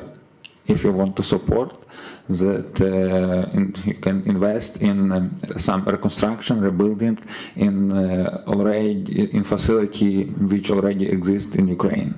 We don't need build a new rehabilitation building. And the third question, the number of disability. For now, I cannot mention the exact number, but it's maybe 500. It's not thousands, because as I saw in my presentation, due to war we have 960 children wounded by war. Thank you. And yes, you would like to take the question as well? No, I will add up a little bit to what Vasil said.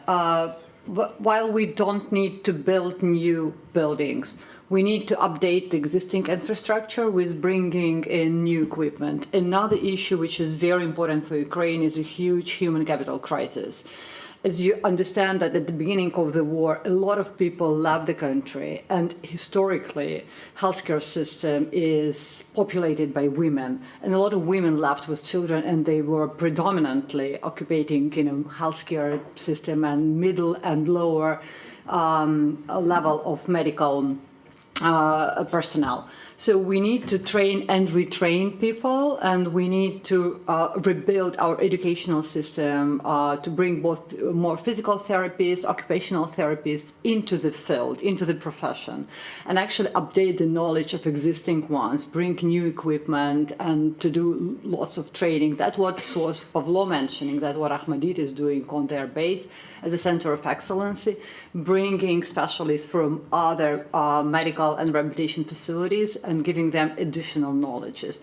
This program could be quite pricey, but this is something that Ukraine needs now. Also, what Vasil didn't mention, a lot of Ukrainian healthcare facilities were partially or fully ruined, and you have seen the rocket attack on Ahmedit, meaning that we need, at the same time, we are continuing work in these healthcare facilities, rebuilding them and trying to bring them back to life. So that's a range of issues we are dealing right now. Superhuman Center was also not built from scratch. We are based on the territory of government-owned facility. We basically rebuilt it, renewed, brought additional equipment, populated that with high-quality expertise, and continued our work. So probably I would I would be thinking, from my humble opinion, looking at expertise, trainings, updated equipment, modernized equipment, and more, trainings and more investment in the training of specialists on the base of centers of excellence, as Ahmed did and others.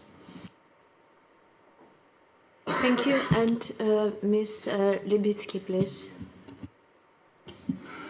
Dear colleagues, thank you very much. Before I will ask my question, I would like to thank, first of all, our Estonian colleagues for organizing this really very important conference and meeting. That is first Thanksgiving. Second is to our Ukrainian friends and partners, because it's, for me, it's something incredible. You told us about your development of rehabilitation, and you did it in the time of the war. It's a very hard task to improve and to move a progress when you have a war in your territories. Yes, it's really very impressive for me. And now it's time for questions, because from our discussion, I heard that is a problem. For instance, I don't know, child or adult person, it doesn't matter, is from a small village in the countryside, yes?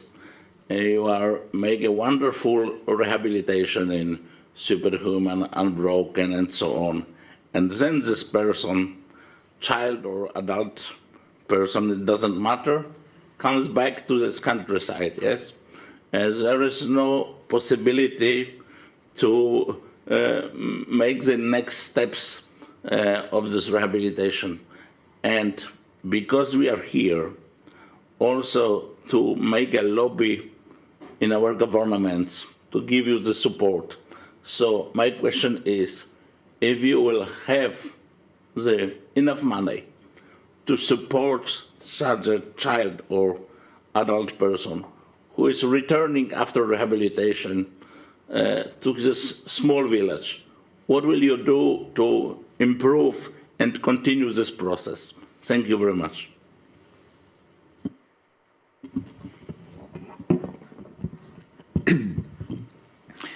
If we compare pediatric rehabilitation and adult rehabilitation is more mature in Ukraine than pediatric rehabilitation.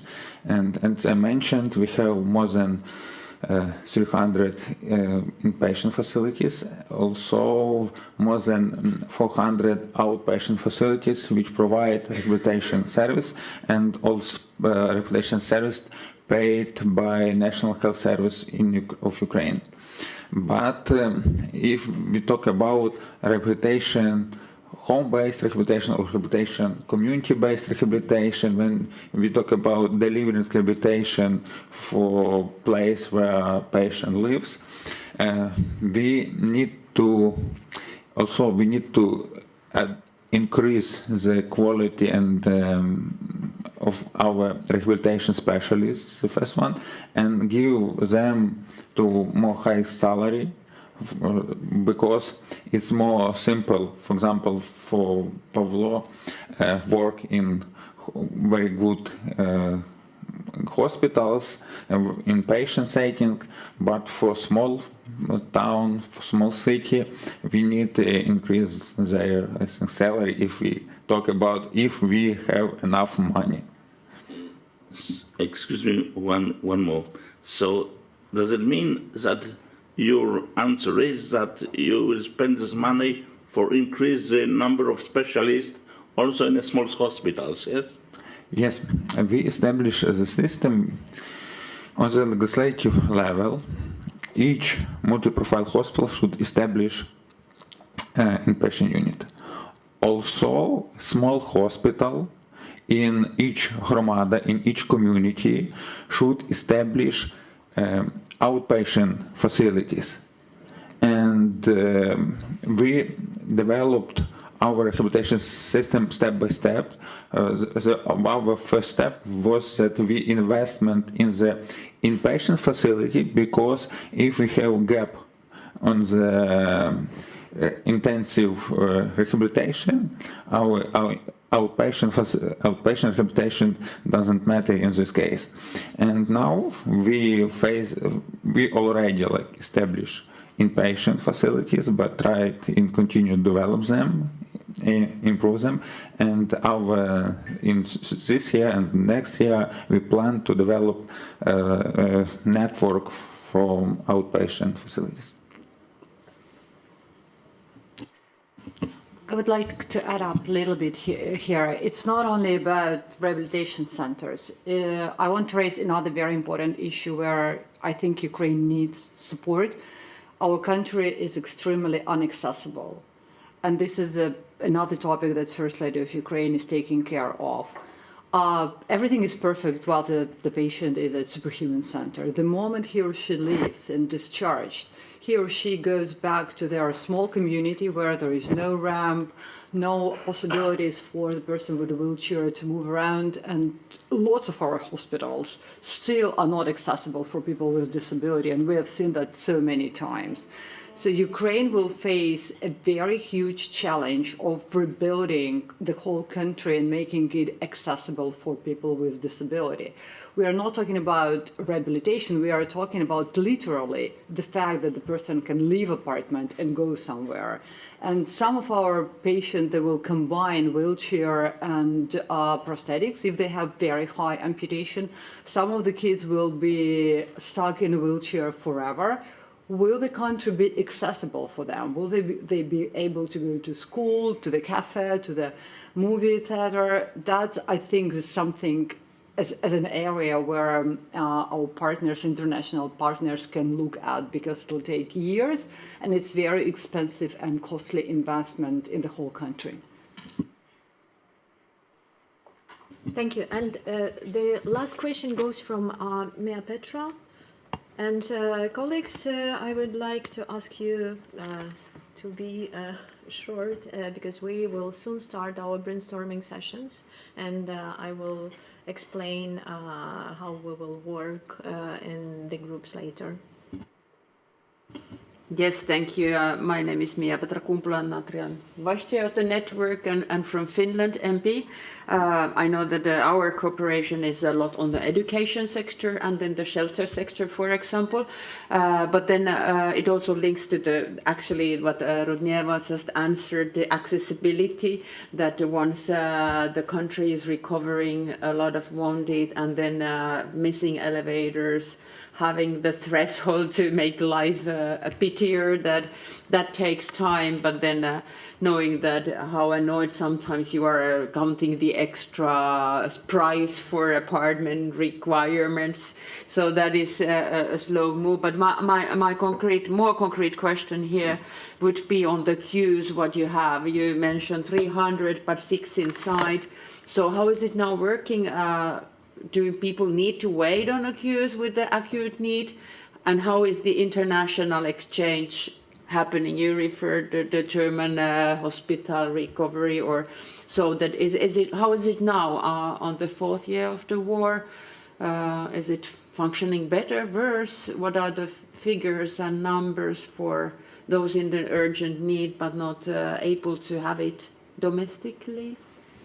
Yeah, people are waiting in line. This is the fact, or they are stuck in the hospitals until they can get the needed services, especially people who lost upper limbs.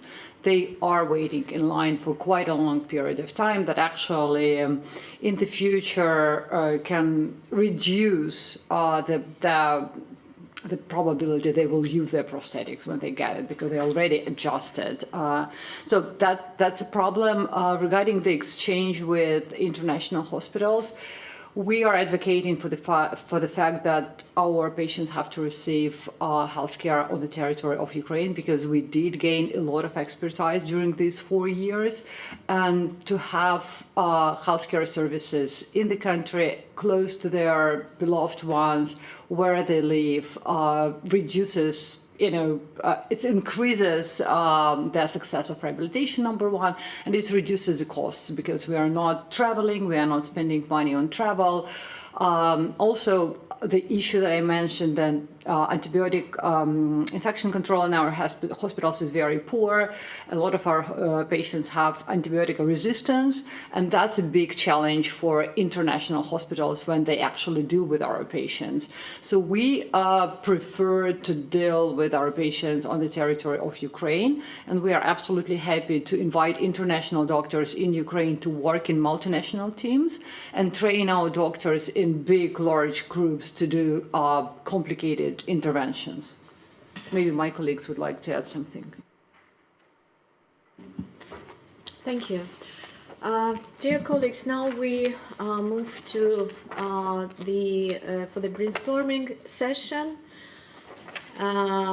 Thank you for your thoughtful contributions, and this discussion today underlined that physical recovery requires not only medical skills, but also long-term support, sustained funding, and a sense of shared responsibilities of us, of specialists, and of our international partners. And I hope that we will build partnerships discussed here and expand access to quality rehabilitation for every Ukrainian child in need.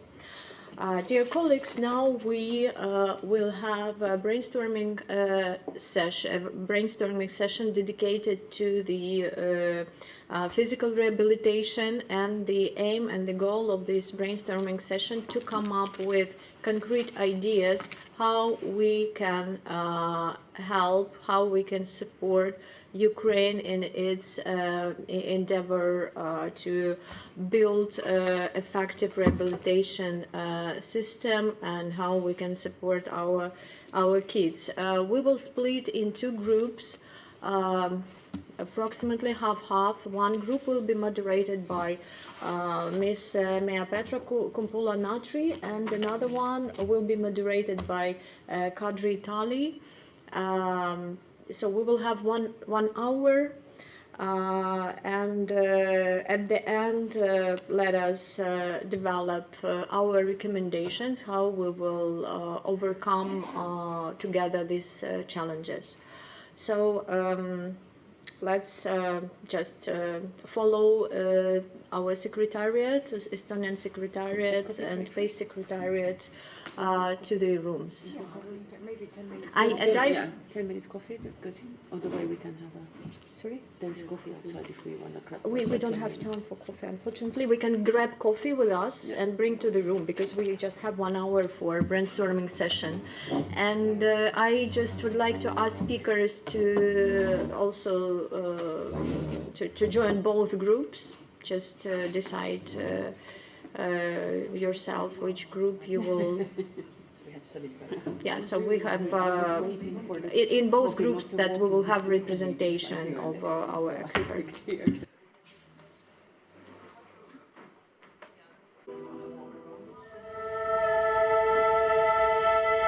I still have my parents' belongings at home, as if they will come back for their things and wear them again. When we come to placing down the flowers,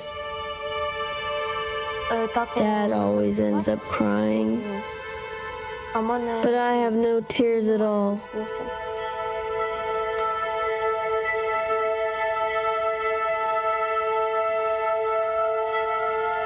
I was not at home at that moment. I ran quickly. He is lying. I started doing chest compressions, but I wasn't sure how to do it right. And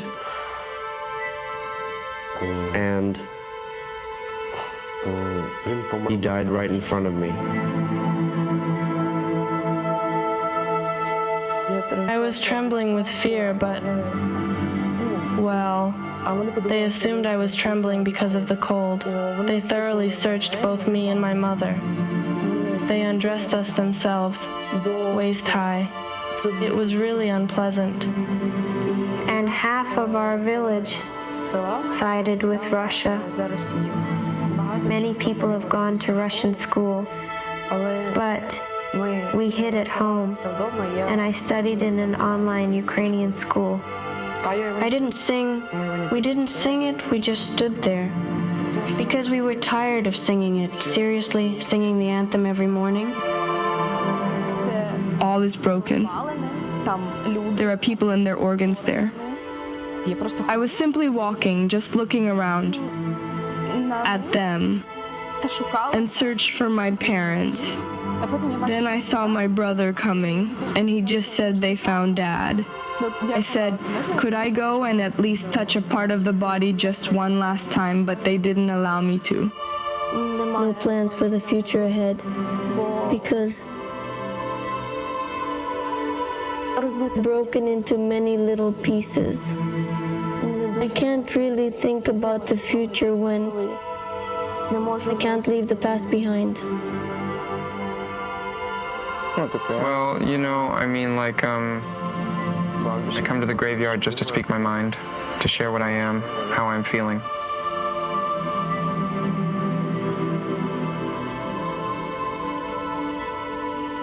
How are you? How are you? Yeah. Me? I'm okay.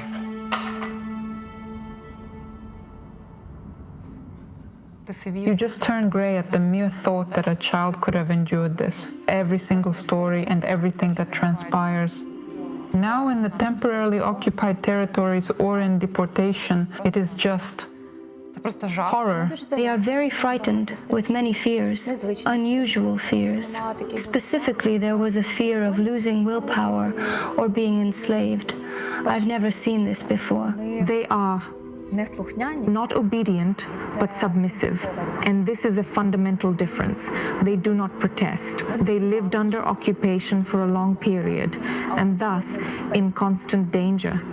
And it is absolutely obvious that the longer they stayed under pressure and stress and in threat, in danger both physically and emotionally, the more they learned not to show emotions. It takes time to get going, for them to trust you, an adult. For them, an adult is a source of danger. For them to trust each other. They trust no one because there were enemies everywhere. Every Ukrainian word, and even just the wrong word, could cost a life.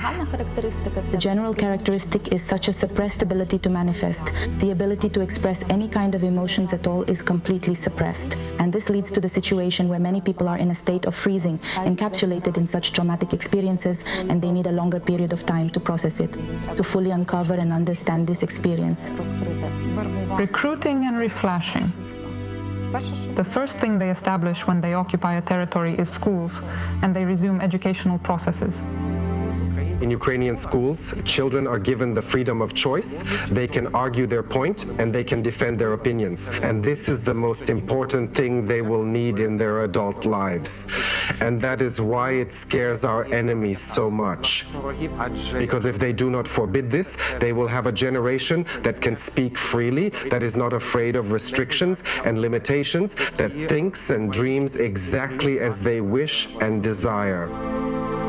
I think one of the most chilling stories I have ever covered is this abduction of children by the Russians, whether it's tricking people to send their children to summer camps that never come back, or you know, violently going into orphanages or places and taking them, and then taking them to places where they're brainwashed. I mean, this is something, for this to be happening in 2024 is just completely horrifying. I didn't really believe it when I first started looking into it, and it's actually happening on a really wide scale. We don't really even know the exact numbers.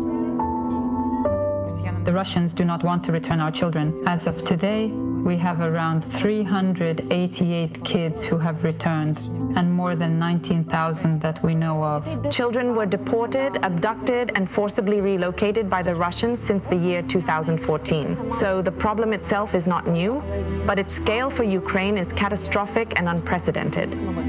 At this moment, we do not possess a developed universal mechanism for the systematic rehabilitation of these children.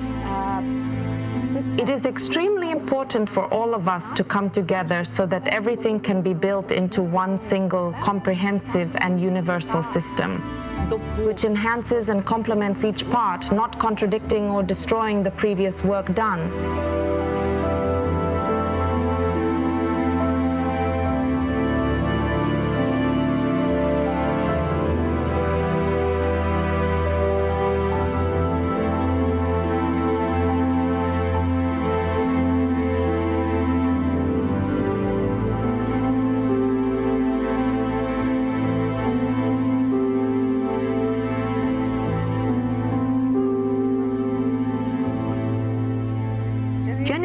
Was created to minimize the devastating effects of this war on the psyche of Ukrainian children. Actually, Gen Ukrainian deals with professional mental rehabilitation of children affected by the war. We explore the experiences of childhood during times of war, engage in practical fields, like at this moment, and also pursue scientific research activities. This psychological intensive is held in partnership with the Coordination Center for the Development of Family Care Forms, as well as with the Ukrainian Network for Children's Rights. And now, Gen Camp 9.0 is dedicated to working with children who return from temporarily occupied territories in deportation. The intervention program included 7 group therapy sessions and 5, in some cases 6, individual sessions. Additionally, children underwent group art therapy and individual stimulation using the shift wave method as part of the program. Especially in those children who had frozen bodily expressions or whom we saw with depressive symptoms and needed a bit more behavioral activation. The program is built on the principle of normalizing emotional states, ensuring stability. It includes a lot of psychoeducation, where we explain how emotions work, how the brain works under stress. Thus, children gain the experience that they are okay, that what they feel or that they cannot feel anything at all right now is a normal brain reaction that was protecting itself. In this program, unlike other types of programs, it is significantly more filled with self-help strategies throughout. That is, the child has the opportunity to take for themselves a kind of emergency aid kit if they have any symptoms. In other words, this particular program places a significant amount of emphasis on self-help. Consequently, we delve into the essence, the very core of the issue at hand. Since there is no trust in another adult, we focus on your internal supports, emphasizing your inner strengths. For the first time, we see that children of all age groups, from 7 to 17 years old, are very attentive and absorb all the techniques we provide them, because for a very long time they could not do anything with their emotions.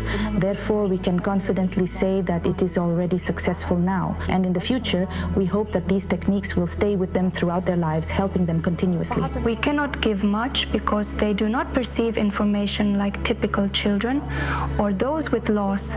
They have cognitive regression, making it harder because they were in some kind of situation or deprivation and intimidation, and this process has started in them, and I believe that the process began, but he moves very slowly now. Therefore, we already understand that their intervention needs to be significantly longer, and the intervention for them must prioritize the feeling of safety, everything they need to feel secure and safe, and only then do we discuss stabilization, self-regulation, and going deeper into the issues. By the end, even during this camp, children can share their experiences. They slowly start to open up. Sometimes during one session, they can share one fact, and they need to sit with that fact to process those emotions and feelings and comprehend what they are able to discuss further. These are indeed very slow and gradual steps, but they are extremely essential and necessary. To me, they are just open doors to further endeavors and work.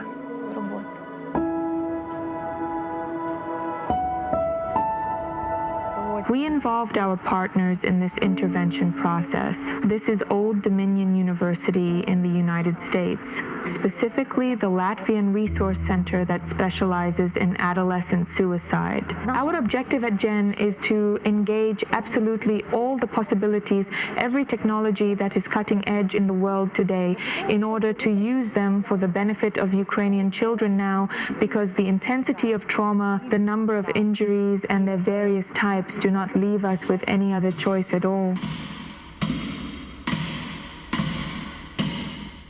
We lived under occupation almost 2 years. We did not leave because we waited for them to come back. In the year 22, starting from October, a Russian school opened up. Parents had to send me to a Russian school due to the threat of taking the child. Learning online was dangerous because they could notice it, that you don't attend school, why, and there could be an interrogation. Books were being brought from Russia. There is a difference between early and late books, a strong push on that. The West is blamed for all. I think Khrushchev gave Crimea, and the excuse was he was guilty, he was ours, and he handed it over. You will need to learn the Russian anthem. You will need it later in life. So go home, search the internet, search, tomorrow, tell everyone. They only talk about SMO to us, how cool it is there. Their economy is really very good. It's truly super. They say that over there, Ukraine is bad, not good at all. Over there, we are the good ones, and they are the bad ones. Well, in short, that's it. I didn't want to study in Russia because these people came with war to Ukraine, and studying there is not good in this atmosphere. When you're a Ukrainian and you walk among people who are ideologically inclined, actually against you now,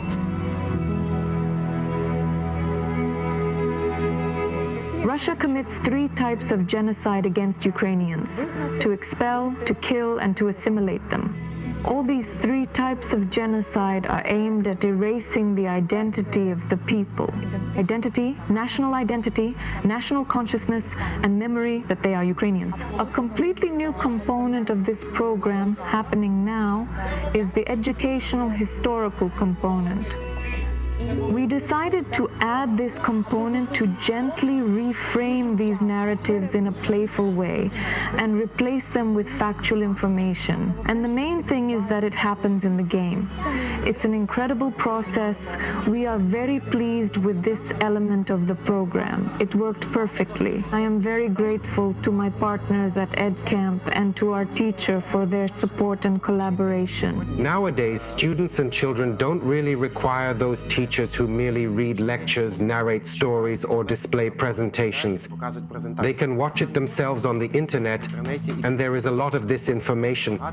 I am absolutely convinced of this, and I absolutely advocate that every historical era and event should be experienced personally. Every historical event must be experienced personally to understand its impact. Because it's not always important to know the date, it's not always important to know where the event happened. It's important to understand what this event gave to Ukrainians and how it influenced the future.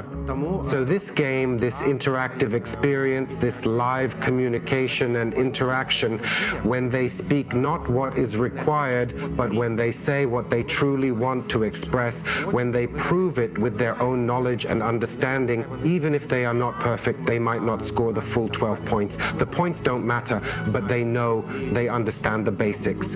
And therefore, it is important to approach not just knowledge as it ideally should be, but to show this joy, this amazing level that Ukraine provides.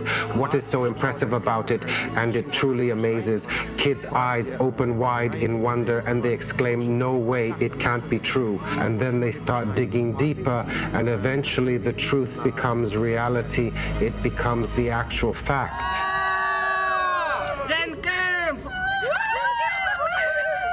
Слава Україні! Героям слава!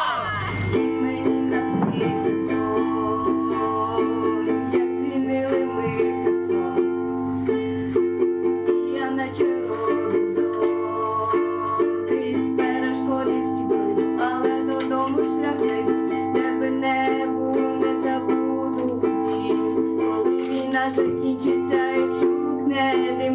Я закритими очима знаю, куди мій двір.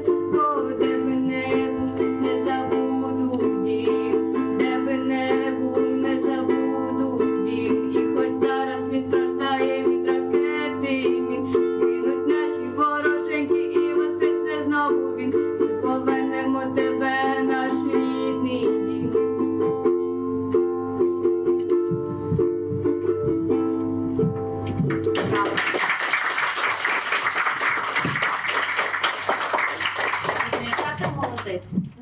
In general, regarding Ukrainian childhood, it is a very painful issue because Ukrainians will return someday, but childhood never will. Just like you can never get back your first baby tooth, some experiences, some school, and friends from the past. And it is absolutely known to all of humanity that it is in childhood that all your coping strategies are formed, that will guide and direct you throughout your entire life. We have all proven that we are brave. Everyone knows that we are incredibly brave. But bravery is what enabled our movement in the hardest and most difficult moments. What comes next? And next, only children, because childhood has an expiration date.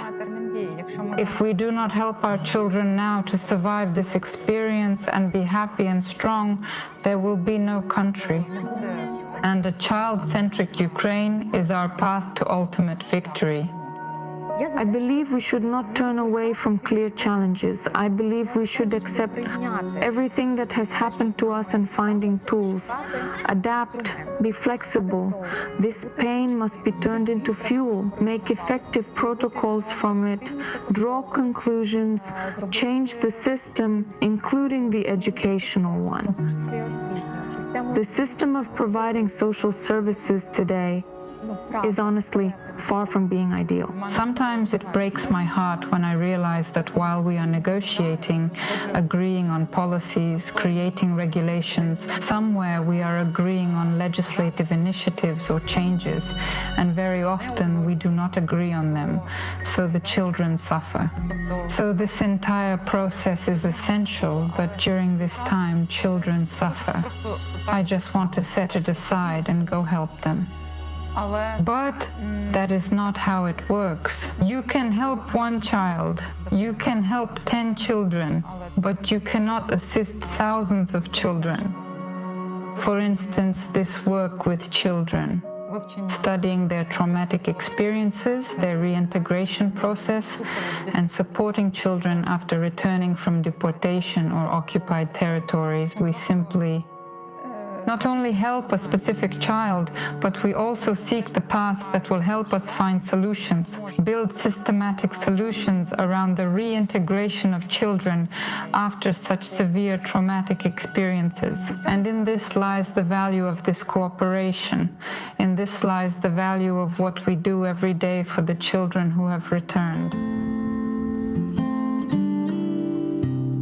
So I think that camps like this camp is so important because you're giving a chance to children just to be children again and maybe forget about war for a while, but also sort of process what they've been through. Rain is pouring down upon the memory of the storm.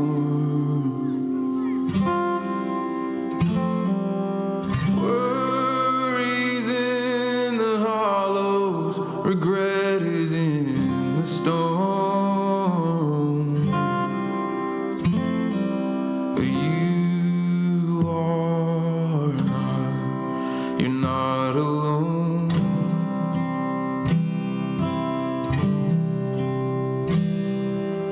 You are not, you're not alone.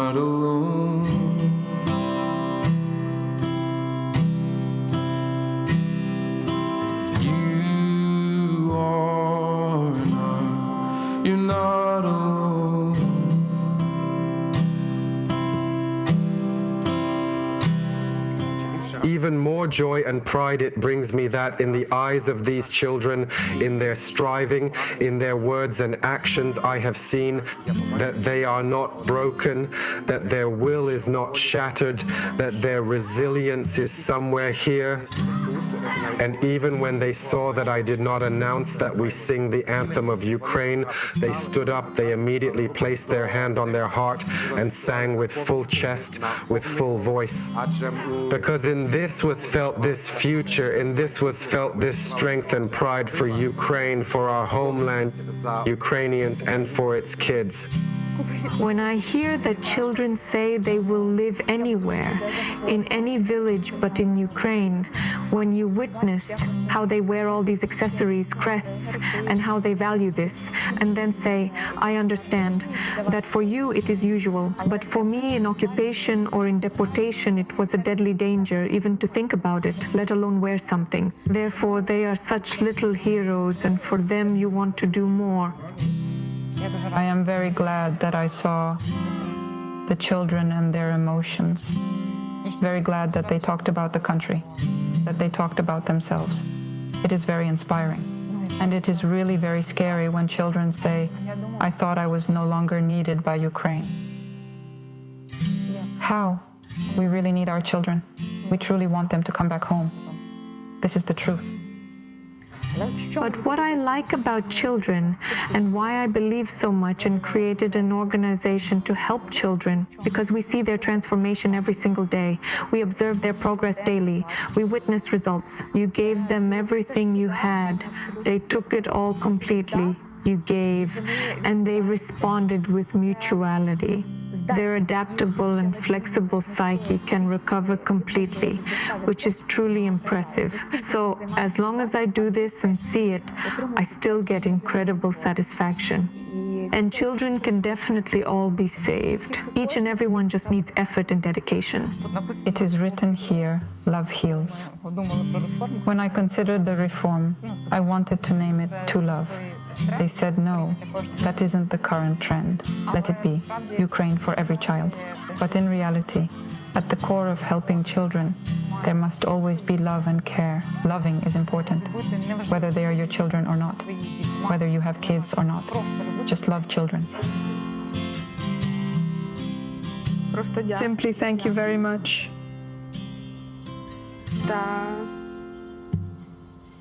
That I will continue to love life. No matter how hard it gets.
So good afternoon, colleagues.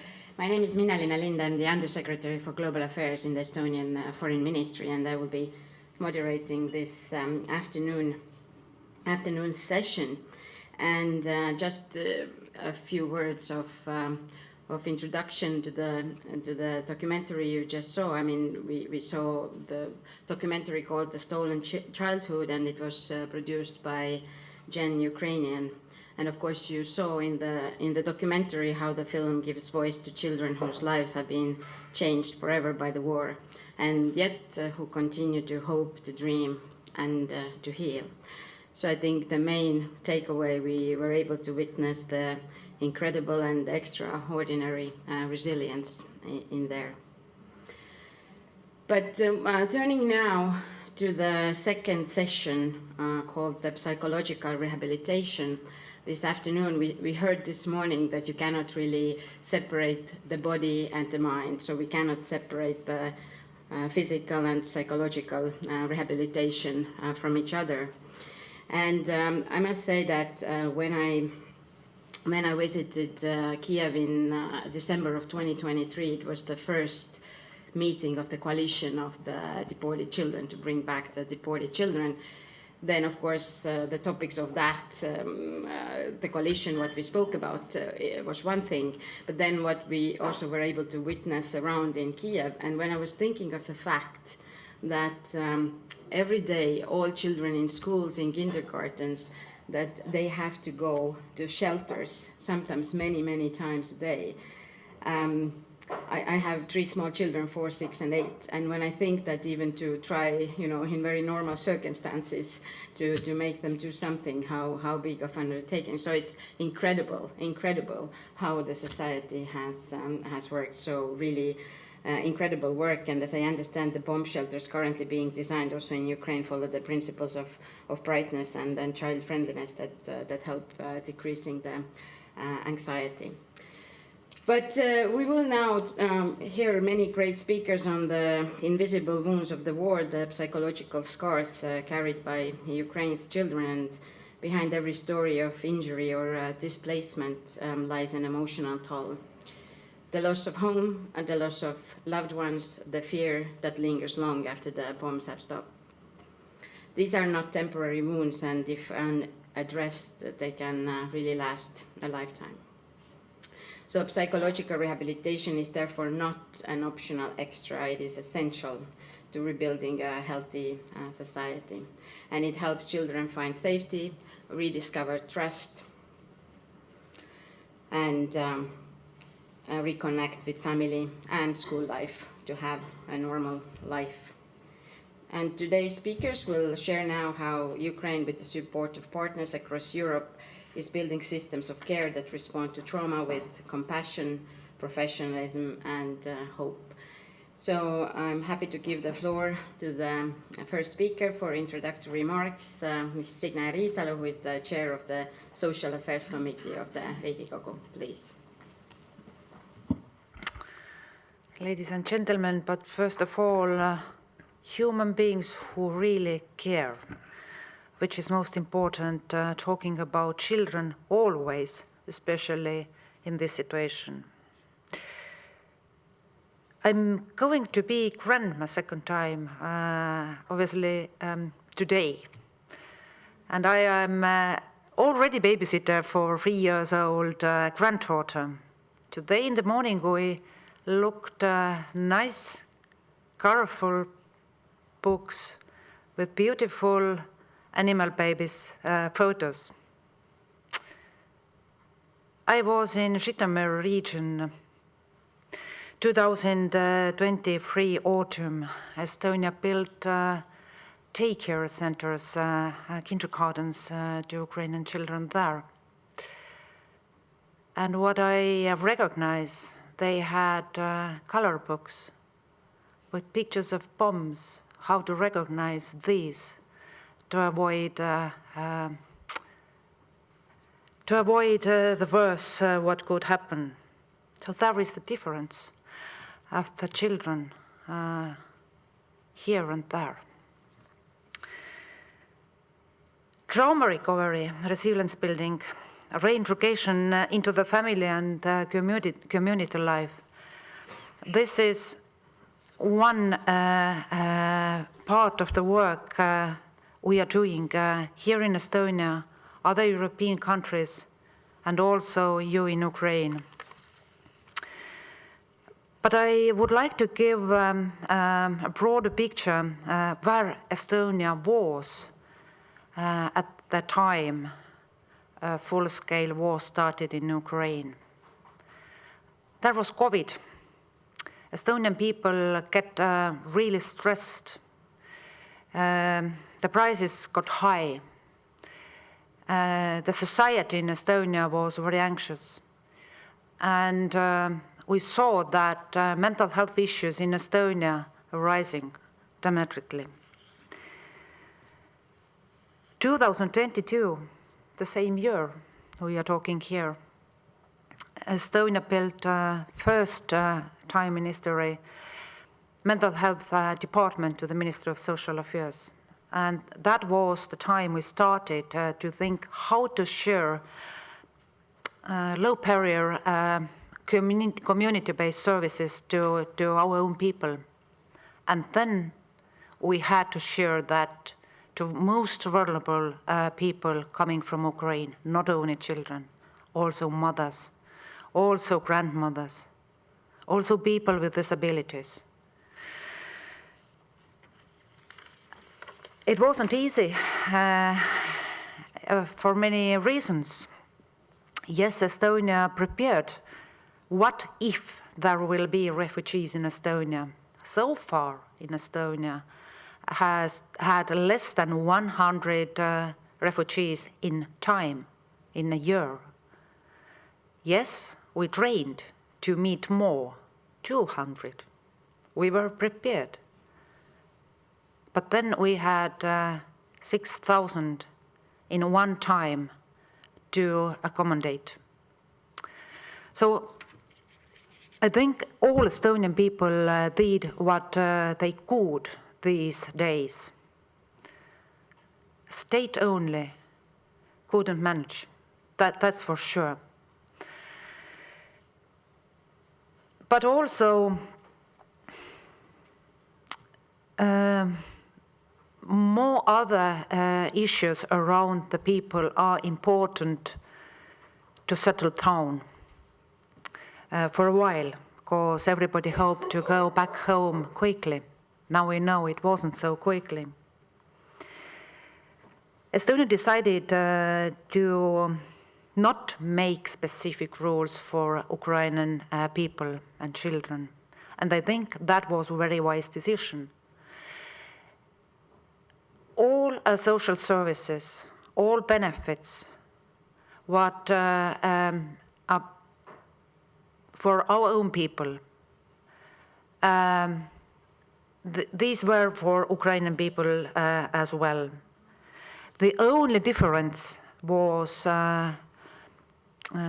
temporary accommodation, what was offered by the state, and one-time financial support when they rented apartment to themselves. That's all. That made people to make more effort to find job. And Estonia with Lithuania were quite successful countries, at least in the beginning. Very quickly, we got a percentage 50 to people who were in the working age to the labor market actively, which gave a possibility also to children get more help for the parents who already settled down somehow. The next problematic area is education. As everybody hoped to get back home. Okay, if not at spring, then in autumn, next spring. But the reality was different. And very often parents decided that our children will continue school via web in Ukrainian school. But what it meant that these children stood at home and isolated. Again, risk for mental health. So we worked hard to get all the children to the schools. If they do not study, that's okay, but they need to be together with other children. They need to have activities and after-school activities in the community, and they have to make friends. Otherwise, they will be isolated. The difference of culture. Some young people in age 16 up to 18 came here and alone and thought that this is a turning point in their lives. They can be independent. In Estonia, it's not so. All those young people, we had to appoint custody via court. And they were offered to live in orphanages or foster families. Not much such children, but still, in Estonian culture, they can't be independent and live alone. At the same time, we had to promise to colleagues in Ukraine that all the children who appointed the custody here in Estonia are going back after the war is over. It was also sometimes problematic to explain to Ukrainian parents that in Estonia, for example, there is no physical punishment for the children. Again, something what is different in the cultures. So today, I think we achieved to get quite far. The people who decided to stay in Estonia are learning how to manage in Estonian society, which is not easy, coming to the strange culture, starting from the zero, find job, friends, place for the children to study, and why not hobbies?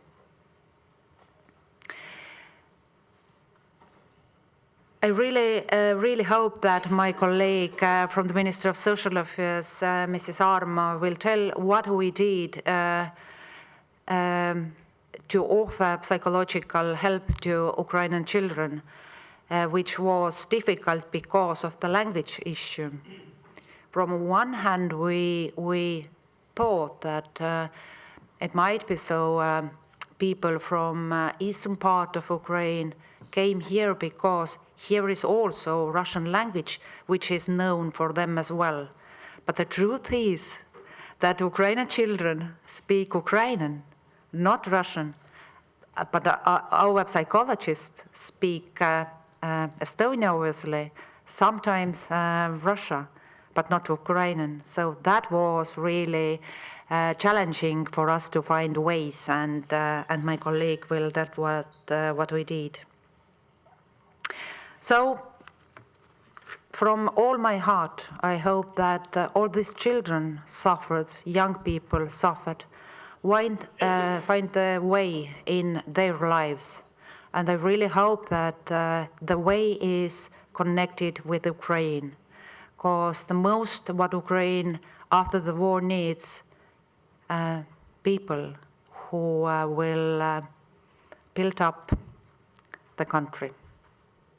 And we will stay with you as so far. Thank you.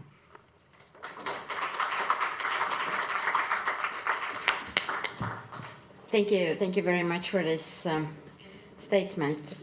Next, we will turn to a video message from Doris Kolbrun-Gilfadóttir, who is the Special Envoy of the Secretary General of the Council of Europe on the situation of children of Ukraine. And I know she really wanted to be here, but I was not able to last-minute travel. And I think she has been also doing quite a bit to also give new energy to the issue between the countries in Council of Europe. So please.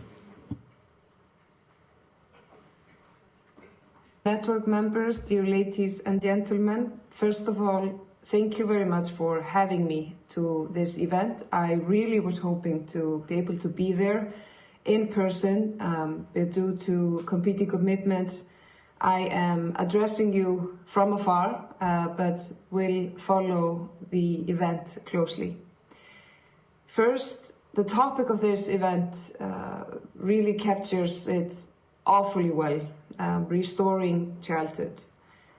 And first I'd like to say that it is obvious without trauma-informed care for children of Ukraine, any reconstruction efforts would represent an almost empty promise on rebuilding Ukraine. What do we mean by that? Well, it is not enough to rebuild roads, bridges, and energy infrastructure. To truly rebuild after a war, you must rebuild the true worth of a nation, the human beings, the children, our future, and the future of Ukraine. And whether these children have been evacuated or fled Ukraine in search of safety, their entire lives upended and their future is uncertain. Whether they remained in Ukraine and continued to live in constant fear and disruption of their safety and freedom, or if they have been unlawfully deported and ripped from their families and see their most fundamental rights being violated. The impact is debilitating. And when we look at the time, 3.5 years for a child is a lifetime. So we have to look at concrete steps. What can we do from practical support to accountability measures on a bigger scale? It is simply our duty to make sure all children have the opportunity to rebuild, be safe, trust again, and have a bright future. And in the face of the magnitude of the problem, one can quickly feel powerless. For how can one ever truly repair such evil? And many important initiatives, both nationally and internationally, seek to address these needs. And the need to ensure access to healthcare, both for physical and psychological scars, is great. In particular, psychological scars and deep-rooted trauma are hard to diagnose and can take a lifetime to heal. Notable is also the fact that the Register of Damage for Ukraine, in addition to the claims category in recently opened on unlawful transfer or deportation of children, will open claims categories for the lack of access to healthcare and education. When I attended the network conference in Helsinki in May, I had argued that there will not be any justice unless the plight of Ukrainian children is appropriately addressed. And I know we all agree on that. And I believe, therefore, that among the most acute needs is rehabilitation through trauma-informed care. And indeed, trauma-informed care and accountability are vital preconditions to any sustainable reconstruction. Trauma-informed support is essential and as a means in itself, so as to be able to address the deep emotional scars that war has left on these children and to avoid their re-traumatization. And it is also very much linked to any effective accountability process by ensuring the accuracy of children's testimonies during criminal investigations and also for subsequent trial. As this war of aggression drags into its 4th year, it is more apparent than ever that Ukraine's reconstruction efforts and any hope for sustainable peace can only be achieved if there is effective accountability, and effective accountability is based on trauma-informed approach. And despite the deep-rooted, widespread and debilitating trauma among all war-affected children of Ukraine, many frontline professionals working with children, they do lack training in trauma-informed care and children's rights, both within and outside Ukraine. The Council of Europe has developed and continues to develop comprehensive trauma-informed materials, such as manuals and training courses for frontline professionals working with children in times of crisis, including journalists. However, given the extent of the trauma, coupled with the cost of implementing such training effectively on a large scale, financial support is needed. There is a lot that we have to do. There is a lot that has been done, but we have to do what has to be done to, as I said before, to give all children of Ukraine the opportunity and possibility to rebuild, to trust again, and to believe in a bright future in Ukraine. Thank you. Yes, definitely all the rehabilitation efforts that the special envoy also mentioned, but also to emphasize the message of accountability, which the Minister of Foreign Affairs of Estonia also was talking about this morning, and the tribunal on the crime of aggression as something that really we think we should try to establish and get it working as soon as possible. Also. So now I have the honor to give the floor to Mr. Libéraux-Radicaux, who is the Secretary of the Coordination Center for Family, Upbringing and Childcare Development, please.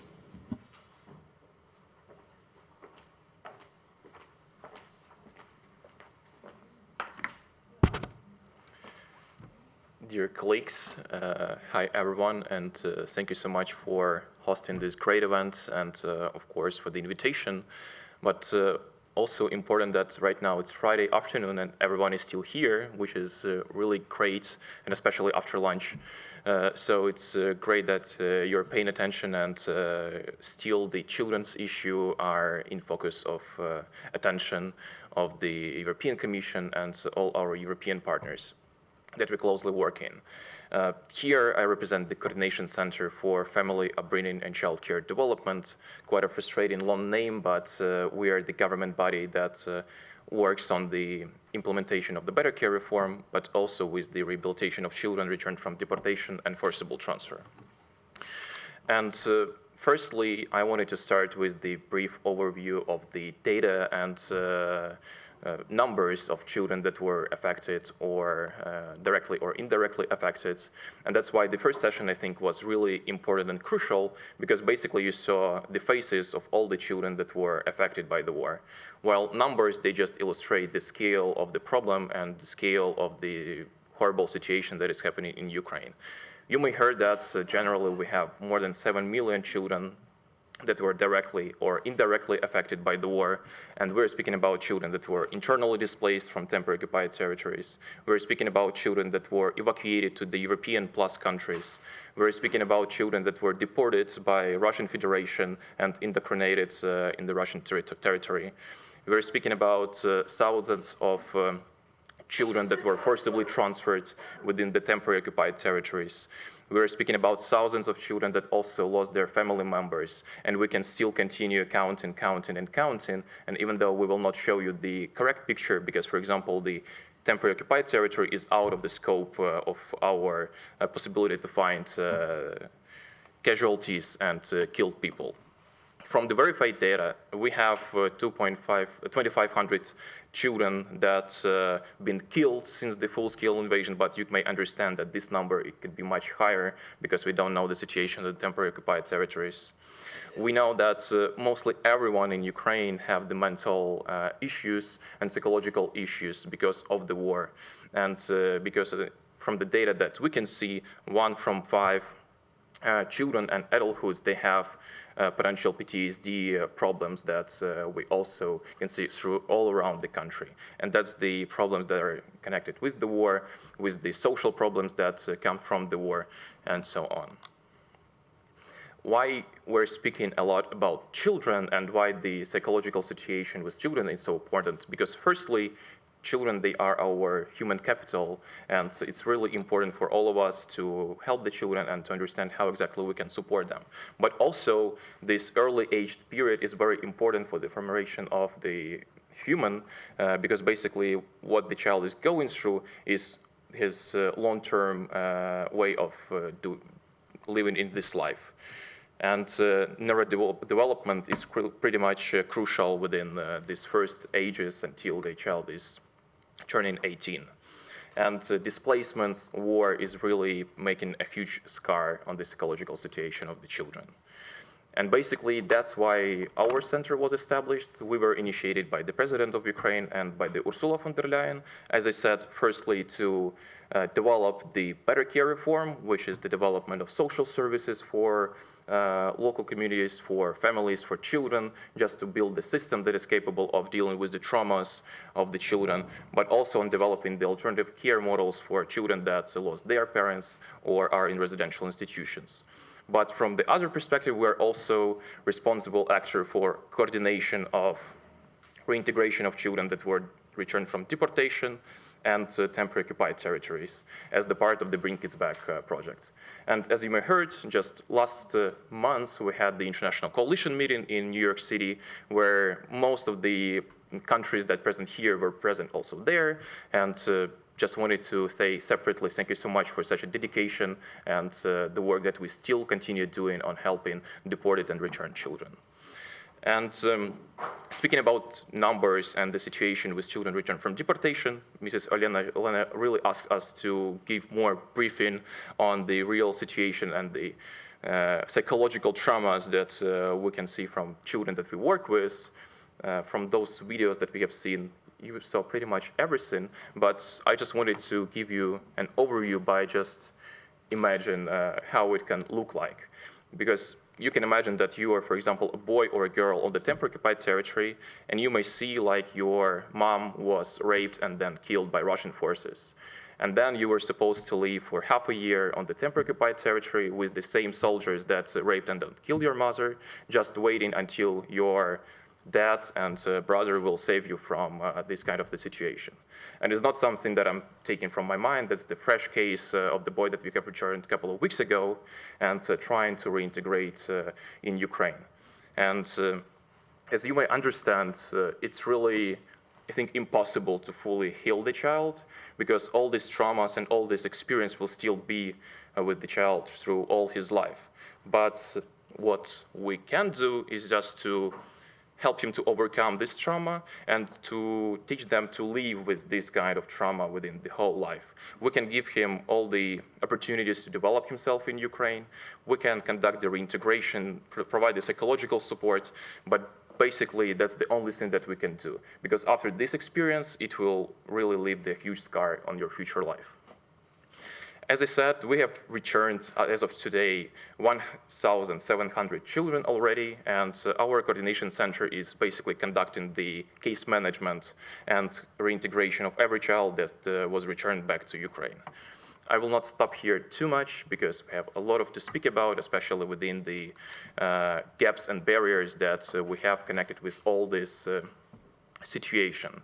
Firstly, what comes from the name of the coordination center, our role is to coordinate all the stakeholders that are present on the national level, on the local level, but also on the international level.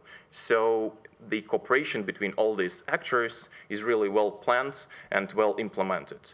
And the first systematic problem that sometimes is a huge problem for all of us is that not everyone wants to be coordinated. And that's also my key ask for everyone, just to be on the same page with everyone, with the national government, just to understand the problems on the local level. And with these skills and with this coordination, we can really make a lot of changes. But speaking about the practical needs, you've been to the International Coalition. You saw what kind of work we want to do within the projects to help return children. But also, the huge problem right now in Ukraine is the lack of the normal social service providers, professionals, psychologists that can work with the children that are returned, or children that still face directly or indirectly the traumas on the territories that is not occupied. And here, there is a huge gap that mostly all of the countries here can also close. Speaking about other needs and what we have been gone through within the International Coalition, we're also right now trying to pilot the so-called rehabilitation for these children in the European countries, where European countries can host our children returned from deportation or those in need, just to provide them with the care within the 1 month period or whatever to help them heal some of the traumas and physical and mental traumas they have faced in Ukraine within the war. Another problem is the stigma that sometimes is really something common within the people that return in from the temporary occupied territories. But that's also another topic that we can speak about on ages. And the solutions that we have in Ukraine are quite broad as well, because everything here is interlinked with the better care reform. If the better care reform is implemented, then the social services are available for everyone, and basically all the needs are going to be met on the local level. But we have a lot of pilots that we're right now doing to help children that face psychological traumas. A little bit later, there will be a speech from the Voices of the Children organization. And for example, with them, we are piloting the so-called integration mentors in school service, which is basically the person in school that will support children reintegration and socialization in the school environment. And now we picked up 10 schools in Kyiv and Kyiv region where these integration mentors are going to be deployed. And basically our model here and our goal is to scale it up on the national level, so every child from that is internally displaced, evacuated, or returned from deportation can get this service and assistance from the mentor in the school, because school is basically the main place where the reintegration happens. We also conduct the short-term, mid-term, and long-term support for children returning, and there are also some gaps for young people, because most of the organization, they think a lot about children, but young adults from 17 to 23 are always without any kind of adequate support. And basically, we can say that even this group of people is the same vulnerable as children, because basically they have absolutely the same problems, but all the time they're out of the scope. We're also really asking for, within the gaps, is the development of alternative forms of care, which is something that's the only possibility for the orphans, for example, or people deprived of parental care to be in. And now we're piloting different types of foster family facilities, which is also the part of the better care reform. And the cross-border cooperation, it is the part of this reintegration and rehabilitation that I was speaking about previously. So, the next steps is pretty much everything that I've just said. And if you have any kind of questions, we're always happy to address them. And my key ask all the time is just to make the better coordination. And that's basically why we have these meetings, just to hear each other, work with each other, and after that, cooperate on the joint projects and the joint initiatives that we can implement together. Thank you so much, and happy to answer all the questions that I'm sure we're going to have.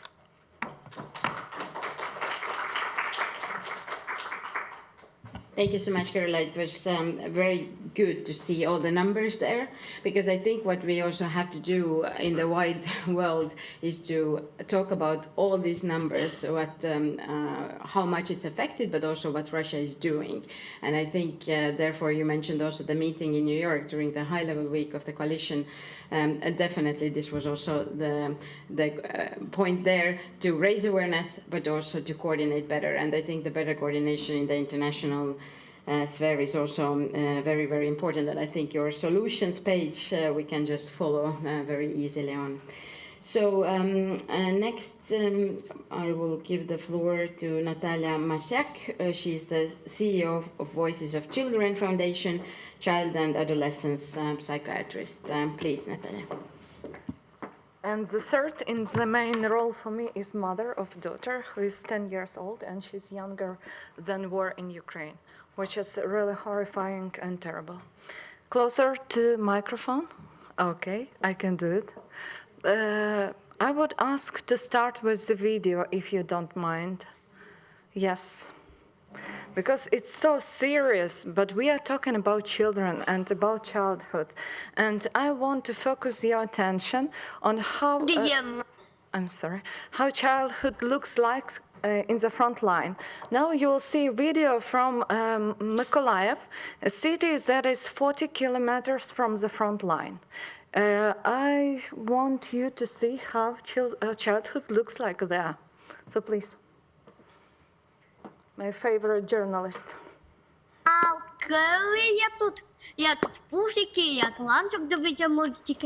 Hello everybody and welcome to Mykolaiv. We're at the Voices of Children Center and we want to show you inside and what activities we're doing here and what kinds of people work at Voices of Children. So, come on, let's go inside. So first we enter the lobby. Of course, this is where new or children who've already been to our center can come, hang out, wait until they go into their activity or counseling session. We have Pani Oksana here. Пані Оксана ставить, щоб діти ніхто не загубився все, і батьки їх забрали сватською. Inside here, we have currently an ongoing activity. Тут діти зараз займаються, щось малюють. Діти беруть вище сил. Ходімо далі. Тут є туалет. Over in here, we have where staff can rest in between sessions. And in here, we have our big group session room. As you can see, we also have blinds, so you can actually have movie nights in here, which is really fun.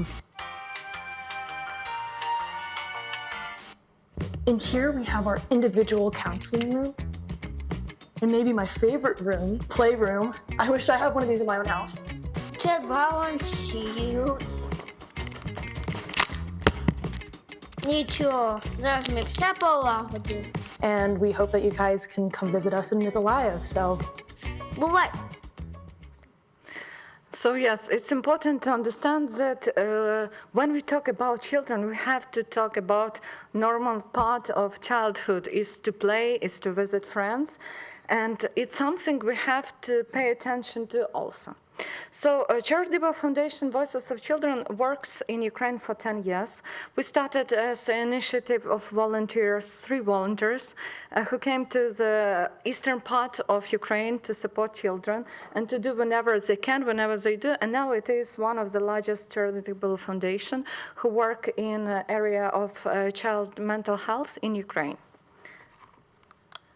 Why I can talk about how life of children looks on the front line, because one of the main form that we provide to children, we open centers where children can come and have support. And as you can see, most of our centers, for now we have 15 here, you can see only 10, most of them are located on the front line, which is very important for us, not only to wait children when they come to us, but also provide the support closer to children, because it's very important for them to support should be easy to reach, not somewhere far away, but you have to cross on the next street and have friends, psychologists, and any support you need, which is very important for us. Over 2,000 of children and adults receive support through the foundation in our centers every month. What special risks children on the front line has? The first is really high level of psychological and physical violence. The second is really forced displacement. Any other moment can be sirens or bombs, and you can lose your home and you'll be forcibly taken to other place.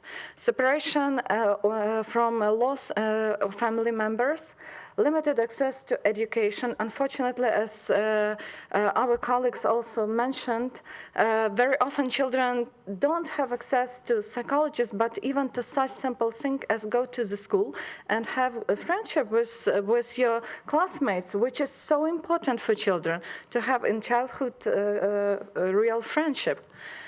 Bombing and shelling, lack of socialization, limited access to after-school activities, and many, many other things. Of course, it impacts mental health of children. UNICEF made a huge assess of southeastern micro-region, 7 oblasts, 7 districts, and here you can see the results of mental health. So 84 respondents mentioned that mental health issues as one of the main risks of children will be in future and for now. 32% of responses noted the children exhibit of psychological distress, mostly afraid of, and nothing could calm them. As a psychiatrist, I totally agree with this. We have really high level of all type of anxiety. The other issue is that impact on mental health very differentiate, depends on age. of children, and younger children exhibit fears, anxiety, difficulties with socialization, and the worst one is developmental regression. They have really problems in developing, and this wonderful boy on the photo is Taras. He started say his first words when he was 18 months. And here you can see he is 3.5 years old, and unfortunately he's not speaking at all. Because after being for 7 days in shelter with his mother, he totally lost his speaking skills. With no reason, he's totally healthy, only because of mental health impact. General trend in mental health disorders on the front line are anxiety and apathy among children and adolescents, war fatigue, which we totally share, this war fatigue, hopelessness about the future and loss of motivation to study, the constant threat and shelling and uncertainty what about will be in the future, changes in adaptation, and many, many others. What we are trying to do, as we are here to talk about rehabilitation, what solutions we find that works for us. The first is to provide, as I mentioned, the support should be as close as possible to children, to families. And when you work with child, you always work with whole family. That's why it's important, as Kirill mentioned, case study, case management, not only work with mental health, but work with the whole family system to support humanitarian, to support in any other way. Because if you go to psychologists and you have no what to wear and it is cold outside, or you have issues with meal or education, of course, psychologist support won't be enough in this case. Also, we provide online support. It is very important in those areas where it is impossible to provide in-person psychology session. And also, we provide online support to those children who are abroad and have barriers because of language or has no access to psychologists. Also very important that we use mobile teams. This is a group of psychologists and social workers who drive directly to the front line, very close. Unfortunately, there are still children there. And many, many other instruments.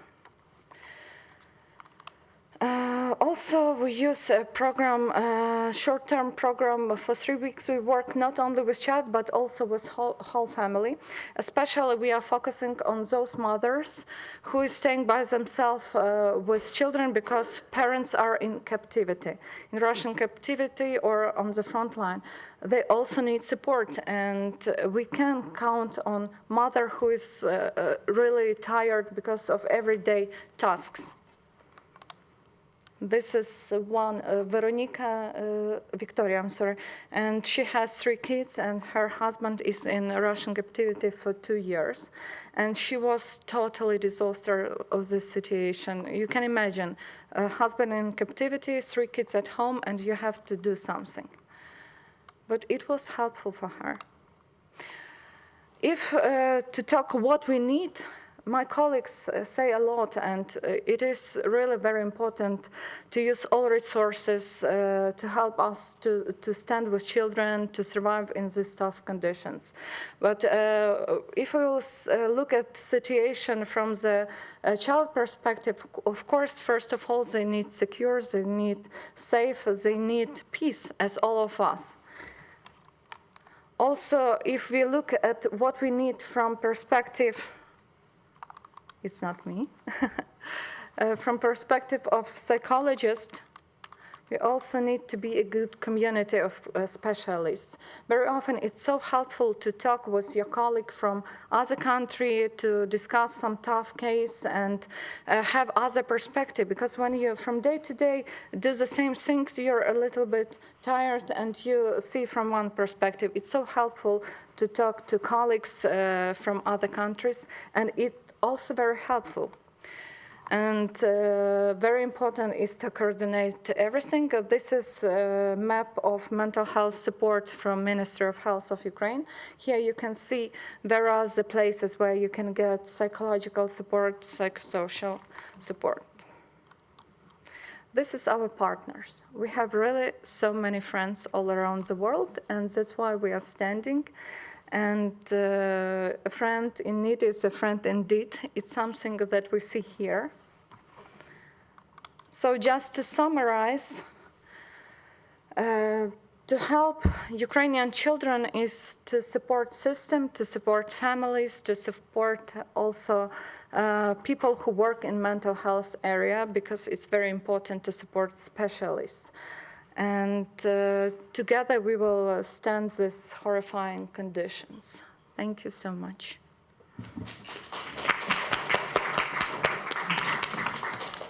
Thank you so much, Natalia, and thank you for shedding the light on the incredible work you are doing. Of course, so many things you need to work on and talk about. Also, one angle which you mentioned, but I also wanted to maybe later on ask more about is actually the mental resilience of the professionals themselves. So I think it's another topic to add to the list. So now I'm happy to give the floor to Mr. Roxolana Jurčusin, who is the child and adolescent psychiatrist at St. Nicholas Hospital of Unbroken Kids. We heard from her this morning and very happy to hear now again. Thank you. This time I will talk about psychological rehabilitation we do in Unbroken Kids.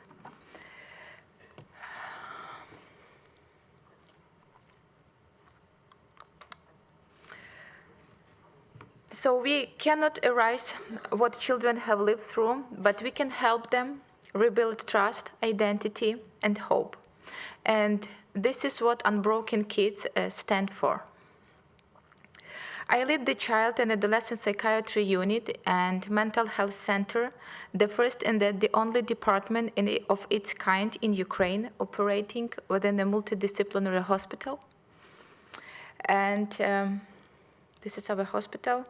And our team includes psychiatrists, psychologists, psychotherapists, speech therapists, social workers, and specialists in addiction, professionals who believe that recovery must include both mind and the body. Together we work with children and adolescents who have faced the disaster of war, occupation, shelling, loss of family, and displacement, helping them rebuild trust, identity, and emotional stability.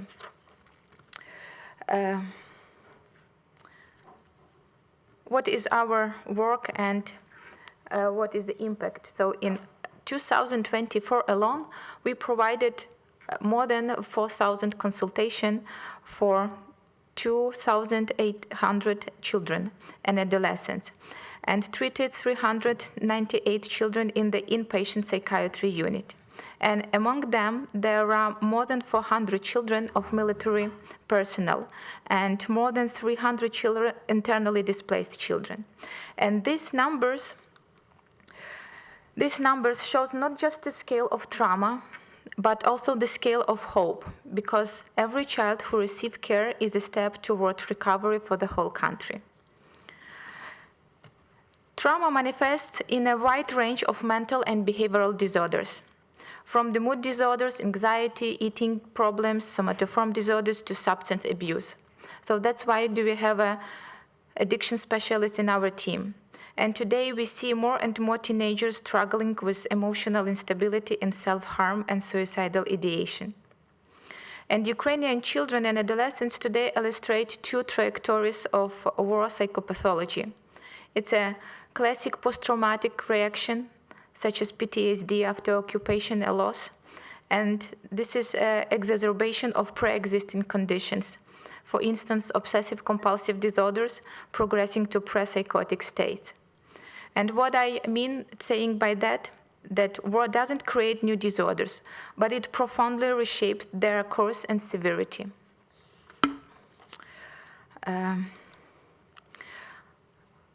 We use a range of evidence-based approaches: trauma focus therapy, EMDR, cognitive behavioral therapy, systemic family therapy, art, music, and neurofeedback. And each program is individualized, focusing on safety, emotional regulation, and reconnecting with family and community. And we have learned that words are often not enough. That is why we turn to something beyond the language, to images, colors, gestures, and sound. Because for many children, trauma is unspeakable. And the next story can show this. Natalia came to our mental health center with her mother, and she had started pulling her eyelashes and eyebrows and hair. And it was a symptom of deep anxiety and inner tension. Her father volunteered for the army in 2022, and a year later he went missing. In 2024, the authorities proposed to declare him dead, but her mother refused. And this silence became their way of holding on hope. And during an art therapy, Natalia decided to draw her dream. In her dream, she was walking through the snowy forest and spreads a magic potion that melts the snow, making the grass grow tall and green. Tall enough for Ukrainian soldiers to hide and to be safe. And this drawing is not just a child fantasy. It's a symbol of protection, hope, and wish to make the world safe again.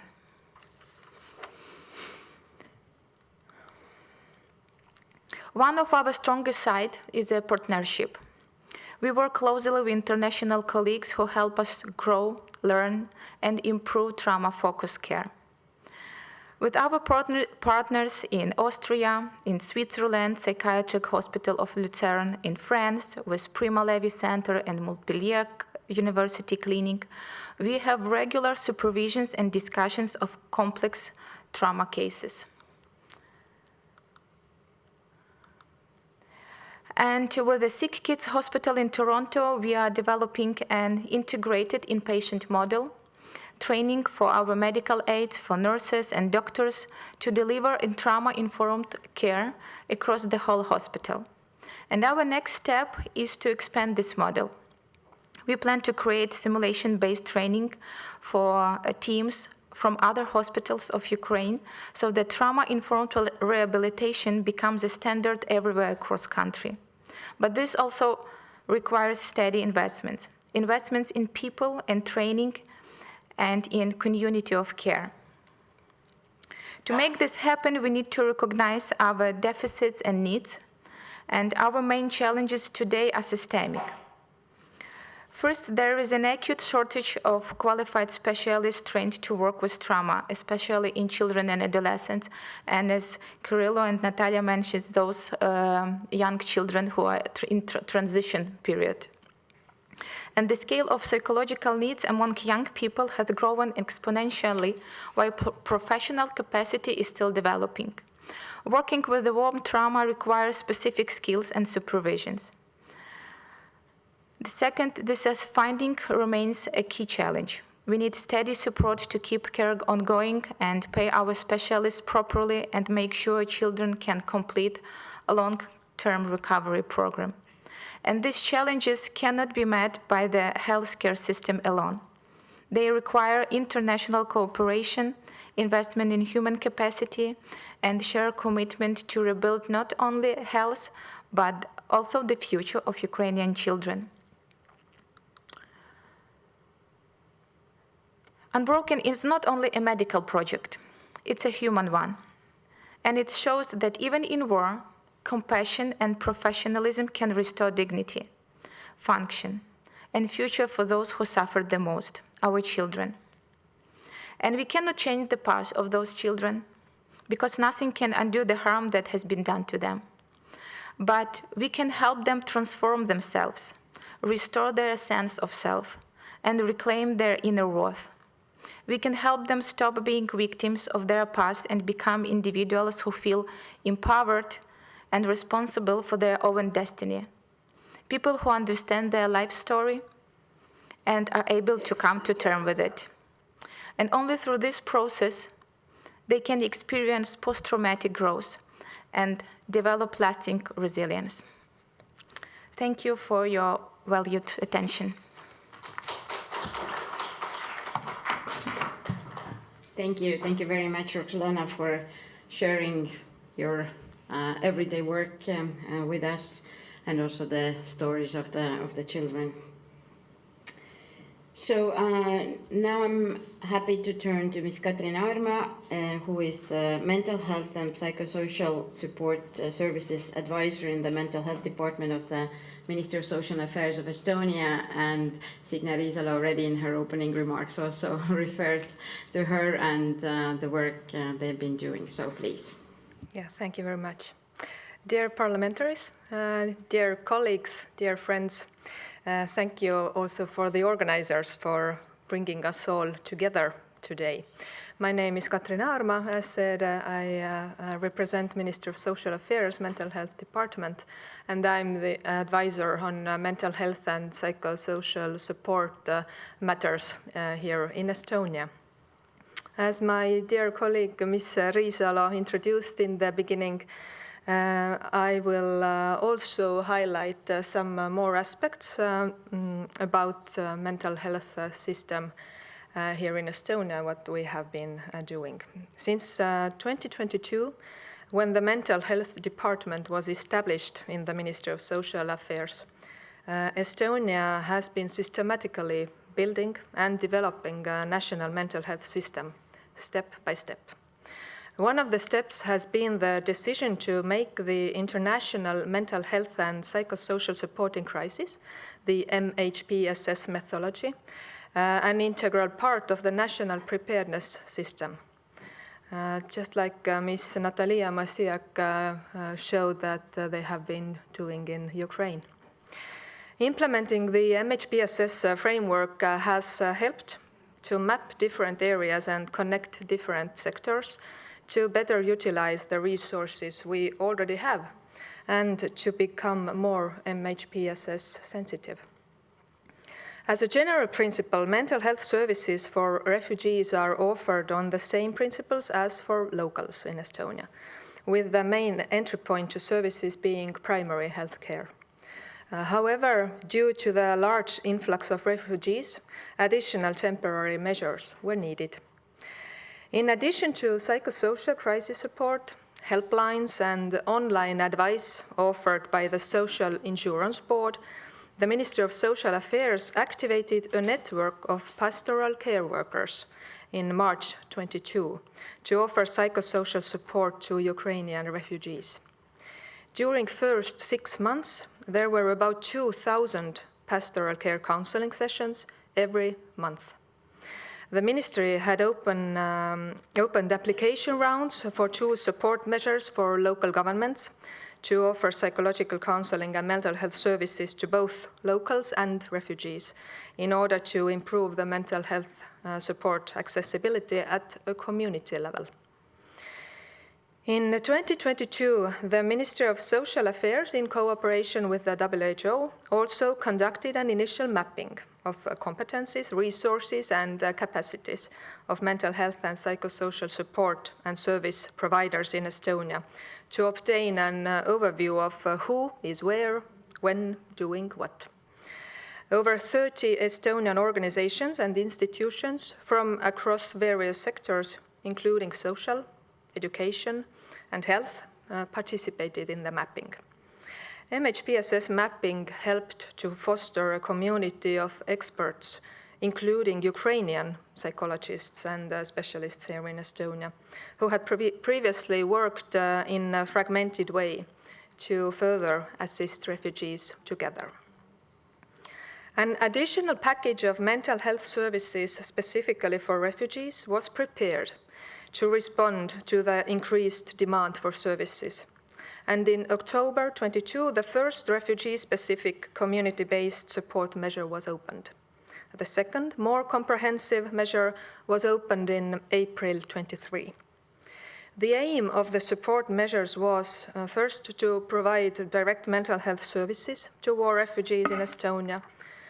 Second, to support activities that improve their welfare and sense of security, rational decision-making and behavior in order to support their integration and adaptation here in Estonia.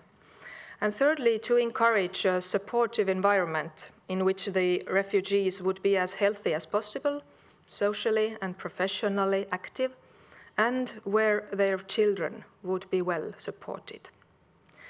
We have tackled challenges to bring together service providers and those in need. However, through the support measures, at least 8,000 people, refugees, were reached by these services, including over 2,000 people who got access to research-based mental health support digital applications, adapted specifically for the refugees group. Also, at least 6,000 different meetings in different forms were held, and 4 community support centers in different towns were activated. The offered services improved the general welfare and mental health among the refugees. The skills, knowledge, and competencies were transferred to families and communities. Providing mental health services has enabled addressing problems that prevented individuals from functioning successfully in society, including the labor market. Community-based interventions have had a significant impact on the psychosocial well-being within refugees group. We have seen that various health and welfare indicators were improved, severe emotional states were alleviated, and emotional stabilization took place. And also the refugees' trust in Estonia and Estonians grew and improved. Support groups helped participants to integrate better into Estonian society. New social networks were formed with regular meetings and peer support. All this has had an indirect impact on psychological rehabilitation of children as well. We also got feedback from the service providers on the direct impact of interventions on the psychosocial welfare of children and families with children. Children's mental resilience, academic performance, and behavior at school were improved. Children and parents gained supporting self-care skills that were carried back to their families and communities. Organizations' work with non-native children eased the work of schools and kindergartens. Families became more aware of the importance of prioritizing the child's needs and considering the child's perspective.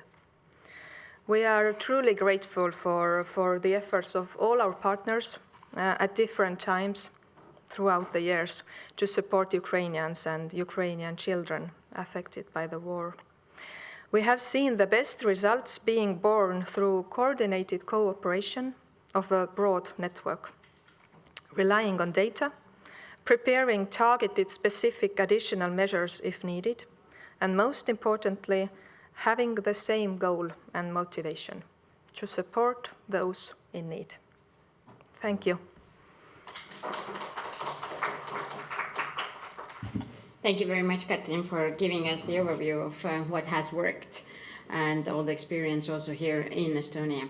So I think now we have about half an hour for questions, comments, and answers, of course, most importantly. So who would like to go first? Please, Pablo.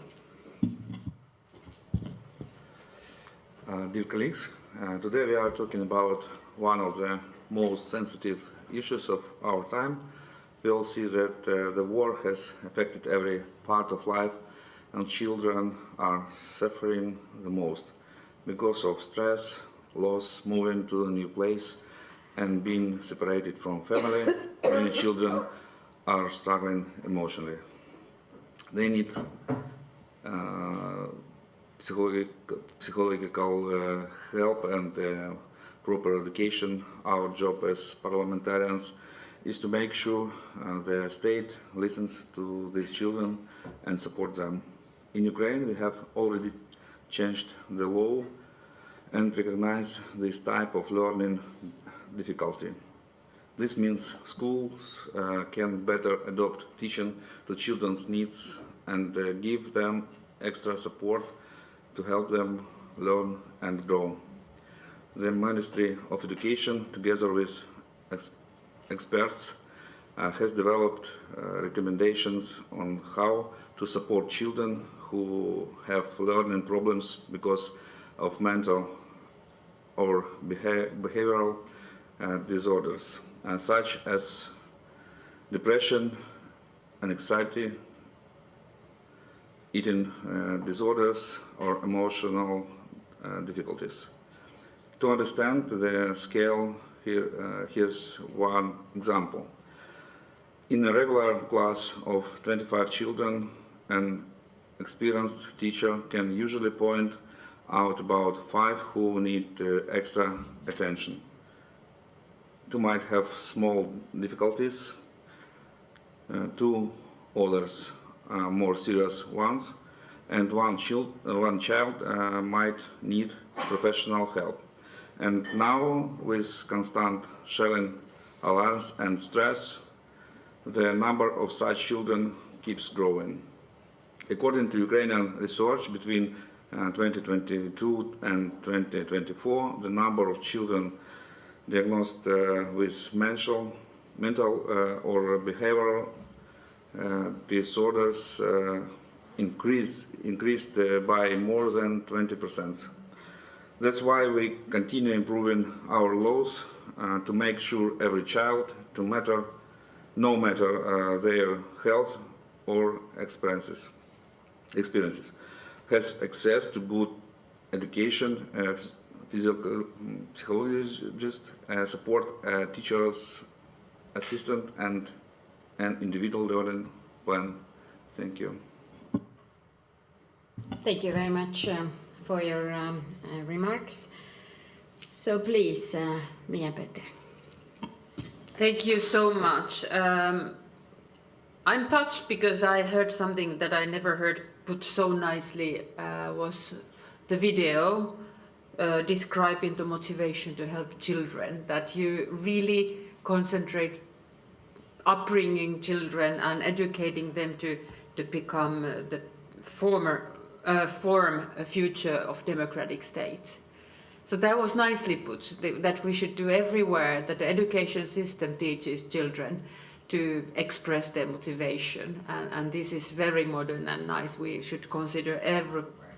So thank you for describing that side also. On the traumas, my mind and question is not now the top of like the sicknesses of trauma, but general attitude towards mental health. Because coming from Finland with the war on 40s, my mother's father was a veteran who invited the friends who won the war, and then women and children were put to the next room. She was always saying that she never learned anything, so the father wanted to protect that side. But so many traumas were kept in hearts. And at the same time, only since recent years, we in Finland are breaking the taboos of the mental health. So you must have that taboo in Ukraine, and nobody's mentioning it. So are you doing something? Are you considering doing something? Or you just think that people come suddenly that, by the way, I'm mentally sick, or I need mental help. So that could be something interesting also to hear what is happening. Do you have like social influencers to breaking up the taboo, or are you thinking of that, or is it just like I've not heard of it? Because I think that is the kind of step one to say that we need help or this is a concern. So the breaking the taboo around the mental health is something that the modern societies are still doing. And I don't want it to go to the other extreme that everybody needs a own personal shrink, like too much American way to that it's popular to have your own. And then a little bit linked to that one, what are you doing in scale? Because for me it's for example, the gaming industry, while you are gaming, the gaming way for education, I understand the need for one-on-one, you need really sessions and long-term recovery, but something like open line for telephone, because in Finland we are still really challenging times on the mental health services. There is a queues of young people, the figures of suicides in Finland and Japan were the world record. So I know the mental health is a serious question, and then postwards something. So I see that you are much more stronger by mental strength than many others could have ever have believed, but also this kind of the massive scale, it's my interest. And then of course what we were describing as a part of the hospital and this side, but also very curious to have your thoughts and work on that. Thank you very much. Very similar sentiments here in Estonia, but Natalia, would you like to go first? On the first question, as you may know, in Ukraine, for ages, psychiatry was used as a punishment instrument by politics when it was Soviet Union. So you can imagine how huge stigma we have. We have grandfathers who may be in psychiatric hospital because he wanted to be Ukrainian, not to belong to Russia. So it's something that we have a huge problem with. And also from the science, we know that the epigenetic of stress, when your relative has some very bad experience, like to be in in psychiatric hospital, it even affects your genes. So we definitely have a huge problem with stigma, but a lot of efforts are put in this area. Really very good that First Lady of Ukraine, Olena Zelenska, provided this national mental health program that is called How Are You? It's really helped a lot because so many people are talking about First Lady and First Mr. President. So yeah, it really helps a lot. And but of course it's not enough. And also me and Roxolana are child psychiatrists, and in Ukraine, in state medicine, we have about 300 psychiatrists, child psychiatrists for whole country, which is definitely not enough. And become a psychiatrist, especially child psychiatrist, is so unpopular, which raises level of complex how to support children, how to help them if there's no specialist, and it's so not important, not popular to be a psychiatrist. And the second question about assessment, maybe you want scales? Yes, you can add.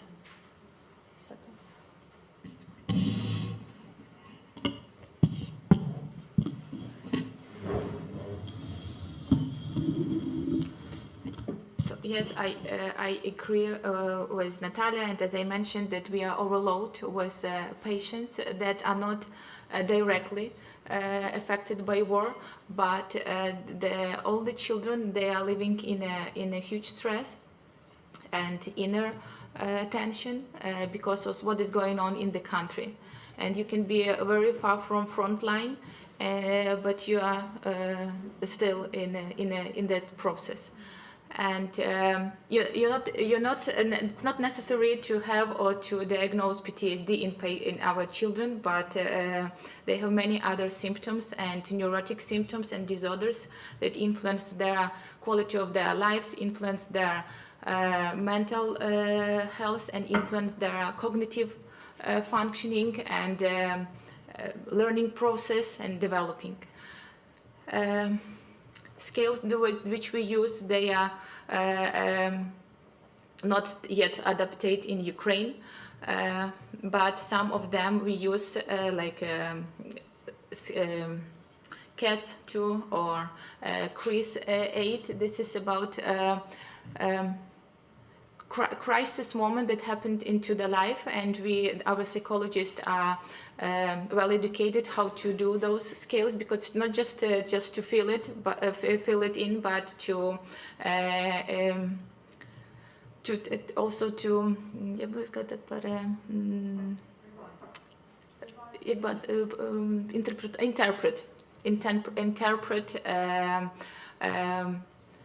what does it mean, yeah.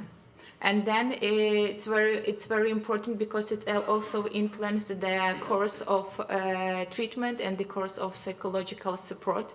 And we also do accent on family therapy because it's our benefit that we have mental health center for adults, because many of those parents and soldiers who are having rehabilitation in Unbroken for adults, they have children, and we can do family sessions for them, and also do estimate what is the quality of relations in the family, how it influenced the child and mothers, fathers.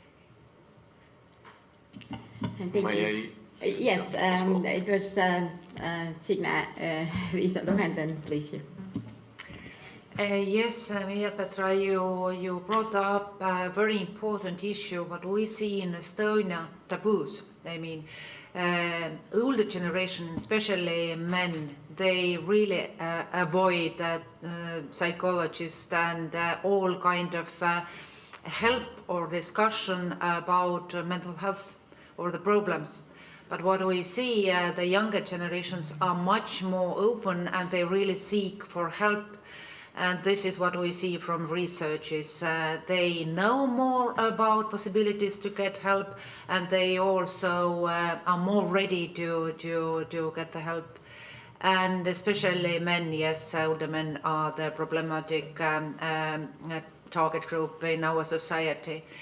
But what is interesting, and this is also important, I think, for Ukraine, in Estonia, army veterans really demand nowadays psychological help. So this is something what we should think beforehand and create really good services because sometimes the circumstances around persons are so difficult that we have to make more effort to deliver the help. But there is a much bigger demand than it used to be nowadays. Thank you. Kirilo, please. Yeah, Petra, thank you so much for this question. And just wanted to confirm that the stigma is really, really, really deep. And even from the personal perspective and experience, I'm originally from Donetsk, which is occupied since 2014. And my parents firstly faced the horrors of the war in 2014 related to the displacement, loss of everything they had in Donetsk, but also had the same situation in Kiev region in 2022. And even though they do not really want and do not really accept the mental health and psychological support because they think that it is quite useless thing to do, even though we can understand that all these scars are really, really deep in their lives as well. So that's just the explanation that the stigma is really deep, and even on the current basis we can see it. How do Ukraine deal with it? As was mentioned, of course, there is the How Are You communication campaign, and so we have others that are been launched. And for example, just recently we had the summit of the First Ladies and Gentlemen, and they had launched the project 1000 Pieces of the Mental Health. I think that Superhumans and Unbroken also took part in this communication campaign, which again is supposed to destroy this stigma, and communication is one of the pieces that can potentially help us with dealing with it. From what we see, for example, dealing with children returned from deportation, most of them, they in the first stages don't really accept the psychological support.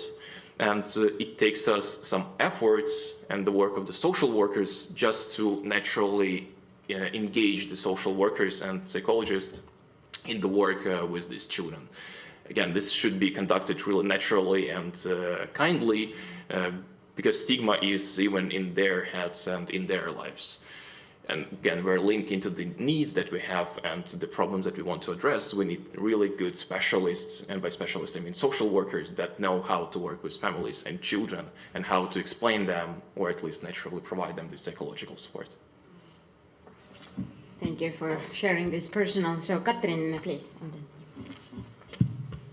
Yeah, I also wanted to comment a bit on breaking possibilities of breaking stigma or taboo. One thing that we have decided or are trying as a solution is, so to say, we try to create the environment of noticing. What I mean by that is that we have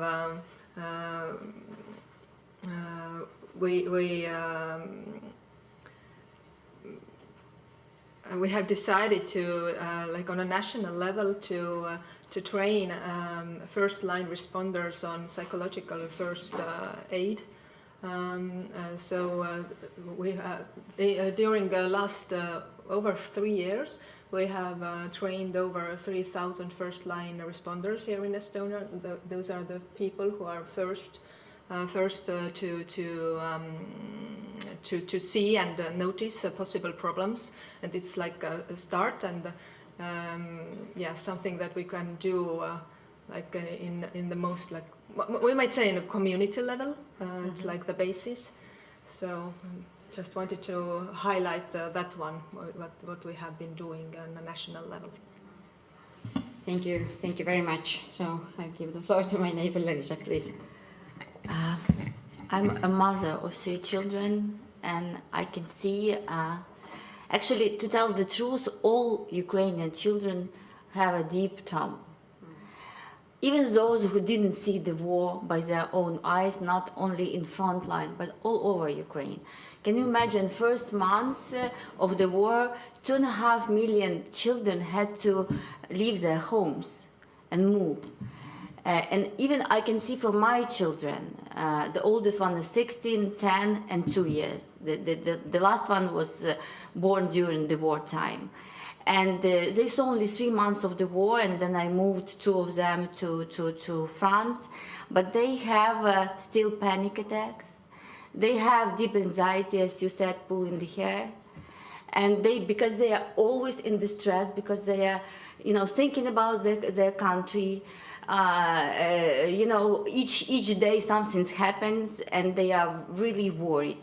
If you talk about 2-year-old, before he didn't understand, but now each time we go to the bomb shelter, he's screaming, explosions, explosions, let's run, let's hide, and not sleeping in the bomb shelter. So everybody is dramatized, and psychological help is so much important, and we are seeing here that we are lacking psychologists, psychotherapists, especially children, family psychotherapists, and I would propose maybe as a conclusion to the document we will have recommendations, considering maybe creation of a joint European fund or program to train Ukrainian child psychologists and in different very interesting new methods, care methods. And if we talk about psychologists for adults, we have a lot of programs together with Austria, together with Germany, and it's very important to have this joint training when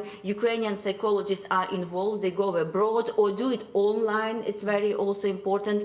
And of course, we were talking about psychologists in schools. They're the most closest to children. In Ukraine, according to the law, they have to be in each school, but I must tell you, we are lacking them, especially in the rural area. We have a lot of IDPs because it's more or less safe place now, and we are facing this problems with human resources and capacity building, because each child needs support in Ukraine. So this is very important to have this fund and to have this program of exchange, because you have, as we said, we had the stigma in Ukraine, and actually this post-Soviet heritage when it's totally different approach, Soviet approach, and in Europe. So you can share a lot with us how to new methods are developed, and they are more effective today. So we need to have it. And also I have a question to Kirillo as a representative of Coordination Center. How does you talked about a lot about coordination, so that everybody has to be coordinated. So how does the state, how does your coordination center coordinate the interaction between psychological support services, social workers? You said we have also problems there, and educational system. What are the interactions between them, and how you are do you try to facilitate and to improve these interactions? Thank you. Thank you so much, Larissa, for the question. It's really awesome question because I didn't really share a lot about this specific issue that we have. And again, just wanted to mention that it's quite difficult to coordinate those people that don't want to be coordinated, but luckily we have all the necessary legal frameworks in place. So we have different layers of the coordination. If we're speaking about reintegration of children returned from deportation, forcible transfer, or evacuation, we have the so-called Decree 551 that fully describes how the coordination mechanisms works. We as the Coordination Center are the main coordination body that conduct the basic assessments of the children once they are back to Ukraine. And after that, we establish the interagency support group, which consists of the key ministries that are engaged in this process, like the Ministry of Social Policy, the Ministry of Health, the Ministry of Education, social affairs services from the regional level, depending on where exactly the child is going to go after the conducting of the assessments. We integrate their NGOs, like Voices of the Children, UCRN, Ukrainian Child Rights Protection Network, Save Ukraine, and we can continue this list. We have a lot of NGOs that play also the crucial part in the reintegration process. But basically all the assessments are happening on the national level. Our case managers, they prepare the national reintegration document that specify what are the specific needs of the children and who exactly has to reintegrate the child and close the specific needs that the child has. And after that, we just monitor and control how these gaps and needs are met by these actors that are specified in this document. This is the first layer if we're speaking about reintegration of children returned from deportation. And I think that's the most crucial one because it describes the reintegration and the work with the psychological needs of people, children. Thank you very much for this clear overview. Eric, please. Thank you. I have a very wide question, and I do not expect that anyone has like a concrete answer to this. But I start with my experience or our experience here since the large-scale war started. We noticed that, and I think Signe agrees, that a lot of our own traumas were awakened. Since my childhood, I always thought that this was a joke. My father spent years in the Gulag, and he always said, we didn't even know that therapy exists, and what is this joke? Because he was also asked, did you get any therapy, like in later years? And only later I started to realize that actually, he was quite traumatized. He just hid it really well. Like, for example, he obsessively washed himself every day after, etc. So this is a cross-generational thing. So it's going to last a long time. And if you think about the children, then even like in our case, the big deportation 1949, the majority of deported were women and children. But the Russians didn't separate the mothers from the children. Okay, the fathers were usually either shot or sent to Gulag, but they kept the families together. Now, the 20,000 to 30,000 children that were kidnapped are separated from the family. So this is a very sort of medieval tool to hit the weakest point of a society, so that makes you feel helpless, and that's the goal. So, I mean, we do not really have a solution how to get those kids back anyway. But it's extremely important that we solve this. You and we all together solve this somehow, because that will have a very lasting impact, and the society will feel tortured for a long time, particularly if this stays unresolved. So I don't know how to measure that trauma. Is there a method? Are you thinking of like wider policies? Because, I mean, the attitude towards this, because you can always also go too far and, it's all hopeless and, we are all traumatized and, we just surrender and there's nothing we can do. That is, so how to come out of it vindicated, and is it possible?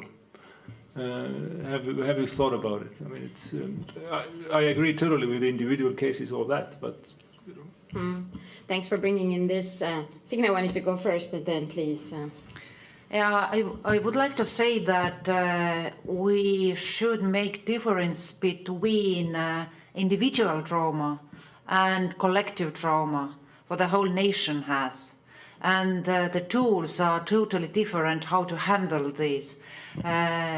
In my point of view, Erik, you are talking about this collective trauma. And then we have, we should be very wise to, with a strategic communication, and these are the tools to deal. And inside of that collective trauma are the personal traumas. And we can't say that all personal traumas are the same, because the experiences are totally different. We can't never say that the child deported to the Russia was 14 years old, now already 18. What happened with the mind? What is the change if we ever can turn it around? When younger the child is, the more difficult is to bring back somehow the mentality and all that. And as we are lacking everywhere, each country, we are lacking resources. We are lacking financial resources. We are lacking people who are really able to help the children and the society. And we are lacking also the means how to do it. Then we should be careful and try to build supportive development environment, what is supporting development of the children in the families, in schools, in the society, and not to take into account that each child has a trauma and needs huge professional support. It's not possible. We are lost when we are thinking this way. We need to help the children in the lower phase, in the school, in the family, and we need to find out those kids who really demand huge help and professional help. Then we can succeed, I think. Thank you. Natalia or Kirilla, would you like to go? Yeah, please. Ladies first, I guess, right? Winston Churchill said, if you're going through the hell, keep going. We cannot overcome the trauma. We cannot wait. Will our children be traumatized by this situation? Definitely they will be traumatized. That's why we are trying to do something to equip them with new necessary skills to go through the situation in the best way they could. I think this is the answer. We can sit and wait when war will finish and then we will try to do something with this.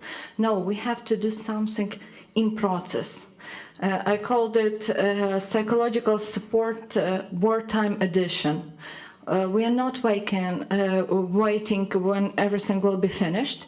We are trying to provide this low-intensity psychosocial intervention to equip children with necessary skills, to be more resilient, to have answers, and to work on this level of support. I think that's the best that we can do. And of course, we have this part of children who has really mental health disorders because of all the situation. And we have quite good knowledge in psychiatric community, not in Ukraine, all knowledge, but in psychiatric community, we have quite good solutions that works. Trauma-oriented psychotherapy quite effective to overcome even the toughest experience, as Roxolana mentioned, this horrible story about girl who was raped, and still she overcome it. Of course, mental health recovery is quite slower, but still we have some answers how to overcome also this. It's not easy, and sometimes we lost focus and are really tired of everything is going on around, but we are, in the same time, we are very motivated to do something with this, even in such tough conditions. Thank you. Thank you for the message of hope. So, Kirillo, and then I think we need to wrap up, please. Yeah, I think we're a little limited, so I will be super brief. Firstly, that's a great and super complex question, honestly speaking, and my timeline will not allow me to answer it fully, but just to give you an overview, we are using sometimes thousands of children that were deported, but basically we had more than 1.6 million children on the temporary occupied territories in 2022. And as you understand, all of them are somehow affected. Some of them are deported, and Russians basically they use these children to firstly indoctrinate them, then to weaponize them, and basically after that to send them against Ukrainian forces and Ukraine to fight for those principles that Russians provided them when they were so flexible within getting all this information from Russians. And that's a huge problem, and that's the strategy of Russia, how to deal with the child population on the TOT. And how to deal with it, to rescue children, and also to build a system in Ukraine that firstly is open and flexible to meet the newly arrived children, but also the society should be open for these kinds of people arriving, because that's another type of work. So anyway, it's really complex work that needs the better care reform implementation, that requires all the social services works. It requires society to be open and understandable, and there is a lot of work to do with it as well. And everything is interlinked, so maybe that will help us to face all these problems.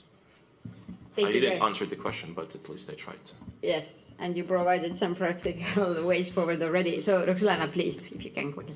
Just a few words about the question. It's a very interesting question and very to think about. But I would want to say that you will never measure trauma, and you will never measure what children have went through.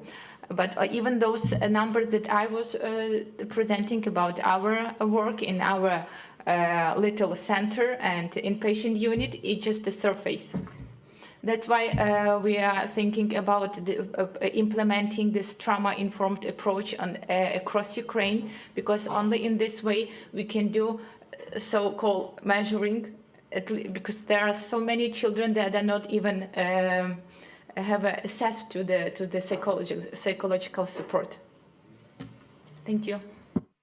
Well, thank you very much. I think, as said, we have exhausted our time, but I think there was a lot of food for thought and some really practical things. I already took a photo and will also take forward. I was also in touch with the Deputy Foreign Minister of Ukraine, Mariana Betsa, just during this meeting to see what else we could do from the government side to press some things forward. As I understand, there will be now a coffee break, but I will let the organizers to say what's happening next. Thank you very much.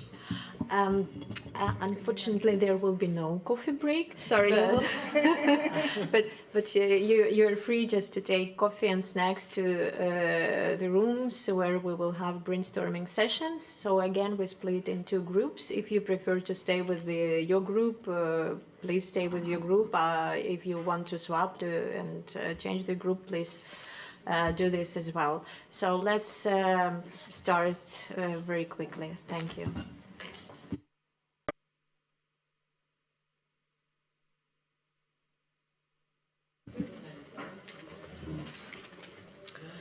Dear colleagues, it is time to finish our very productive day today. And as we conclude today's meeting, I would like to thank to all of you, to our hosts, to members of the network, to our experts, our speakers, and participants of today's meeting for your thoughtful participation and commitment. We heard a lot today about pain, but also about strength. And we heard about children who lost much, and yet whose courage continues to inspire all of us. And our discussions have shown that rehabilitation is not only about healing bodies and minds, it's about restoring childhood as well. It's about bringing children to a normal life. And let us take with us a renewed determination to act, to support hospitals and rehabilitation centers, to invest in psychological care, to create policies that ensure every Ukrainian child can grow up in safety, dignity, and hope. Thank you once again for your engagement, and I look forward to continue our cooperation as this network turns today's ideas into tomorrow's action. I really believe in this, and I really trust every member of the network, and that they make difference in their parliaments. And I would like now to give the floor to Mia Petra and Eric to provide us with to provide the key conclusions that we had today from our brainstorming sessions, and also we will develop the recommendations with more concrete proposals with action plan by taking into account what we have heard today during your presentations, during our brainstorming sessions, and we'll let you know, we'll inform, and we'll distribute these action points tomorrow. So thank you, and I give the floor to Mia Petra. Thank you. I will only refer to the discussions that we have, and the Great Secretary Alina will then also draft with the Secretariat more carefully the conclusions, and then take the key messages further. But I very much thank the active participation of the people in the groups that we have, the brainstorming session this morning and now. Really, it was a great opportunity to have the Ukrainian specialist with us, so it was like exchange of ideas and learning a lot. It was really eye-opening to have this possibility to learn what is happening, what is to develop, and touching stories of the individuals, and looking like from close workers the stories of the children, how bad it can be, and how traumatized and the needs are there. But then some topics that we were really thinking, even on the financing, the challenges that when they are in the big programs like UNICEF or Red Cross, it might be impossible for the smaller actors, NGOs and others, access those programs. So we see that there is a role for different kind of funding, and also the participants saying that there is still a goodwill of the people abroad, like individuals, to find to participate in the helping and fundraising, whereas also the parliamentarians need to talk to the governments and keep up the willingness on the financing of the Ukrainian social security and the health security systems as well. And also, and this is most of all the role of the politicians, to keep up the willingness and stand with Ukraine. Then also we see the needs of the hospitals and others are documented quite well by the UNICEF and others, and there is a long-standing need for the equipment also to be given for the children, especially the needs. We all here together heard some most critical points of the need. We understand now all that the resources are also human capacity and then education. Now, as the psychological side is very much in our heads after the previous session, hearing the only 300 child psychologists in the whole country is not very much. And then we were understanding that the training and international cooperation could be also there, the helping hand, but then also seeing that the need for and the process that are already going on also to teach even the public people on the trauma-sensitive approach to talk and see that. If I take 5 points from the psychological talks that we have, is it really to understand this mental health is a long-standing challenge. It is like not a project going in a year or with one donation. That is something that needs to be built in the health system, but also in the educational system when we talk about the children. So it needs to be integrated into schools, the first natural surrounding of the children, to get started to recognize and then understand this one. So the teachers to identify and then really the school nurses and need to be brought and bring together. So also us working with the educational side, help and cooperation underline this one. Then also the training exchange, what we were mentioning also here. But then also online counseling was good to learn that the Voice of Children having 60 hours a week, whereas a month, whereas it could be a week, because see, it's 4 years, it has been online queues all the time, and that is sometimes for not the very small toddlers child, but then the teenagers and others who really can already seek for help themselves.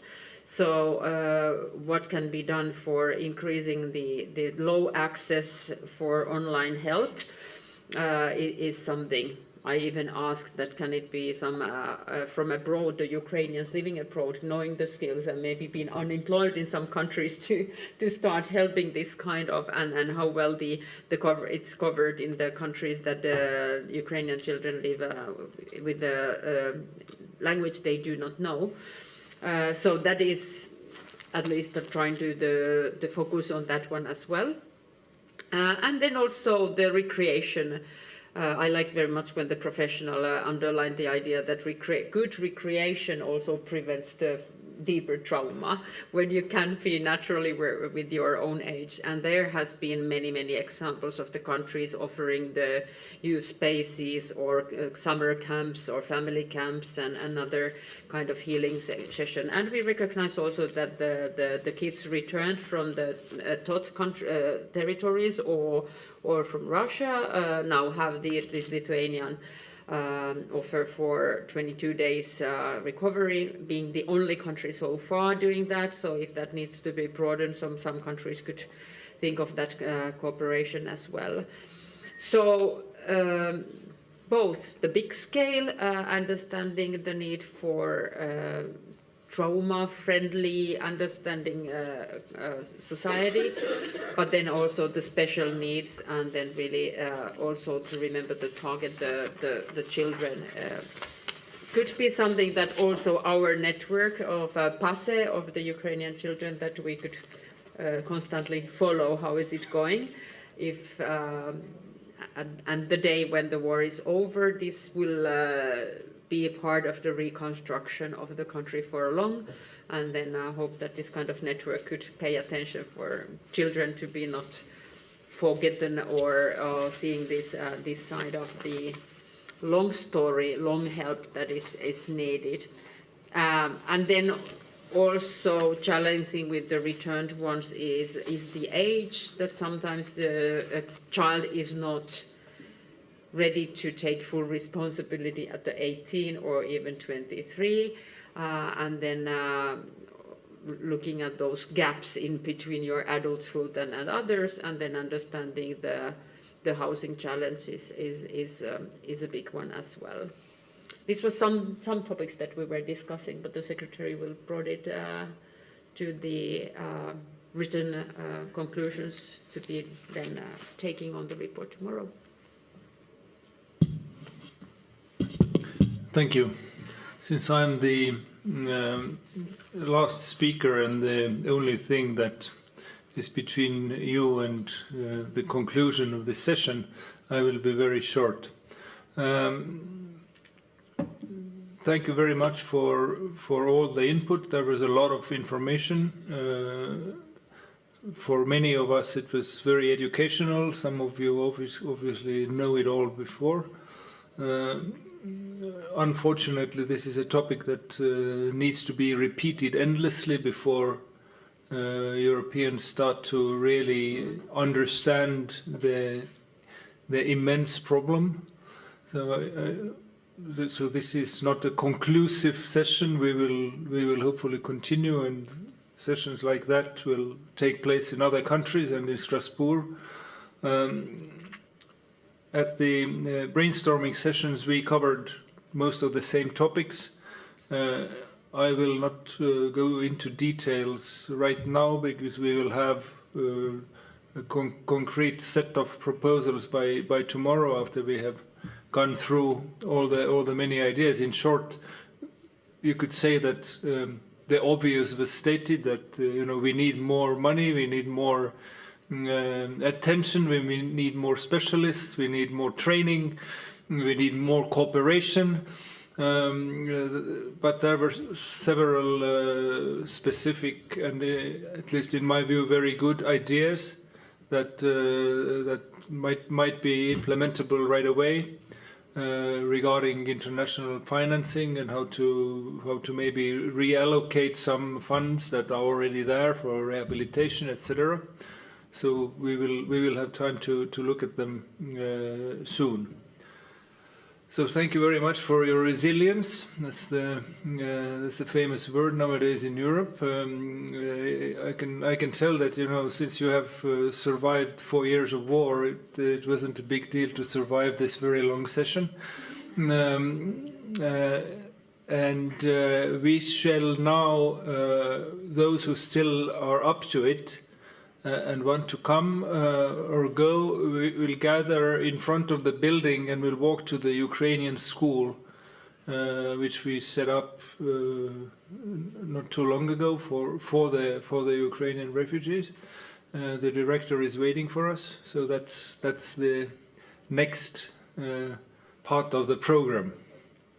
Thank you very much, and see you either soon or tomorrow morning. Colleagues, just a brief announcement that we invite you to join tomorrow's optional visit to the Ukrainian Cultural Center and rehabilitation facilities here in Estonia. Or there will be no rehabilitation, no. Only cultural center. So we will we welcome you to join us.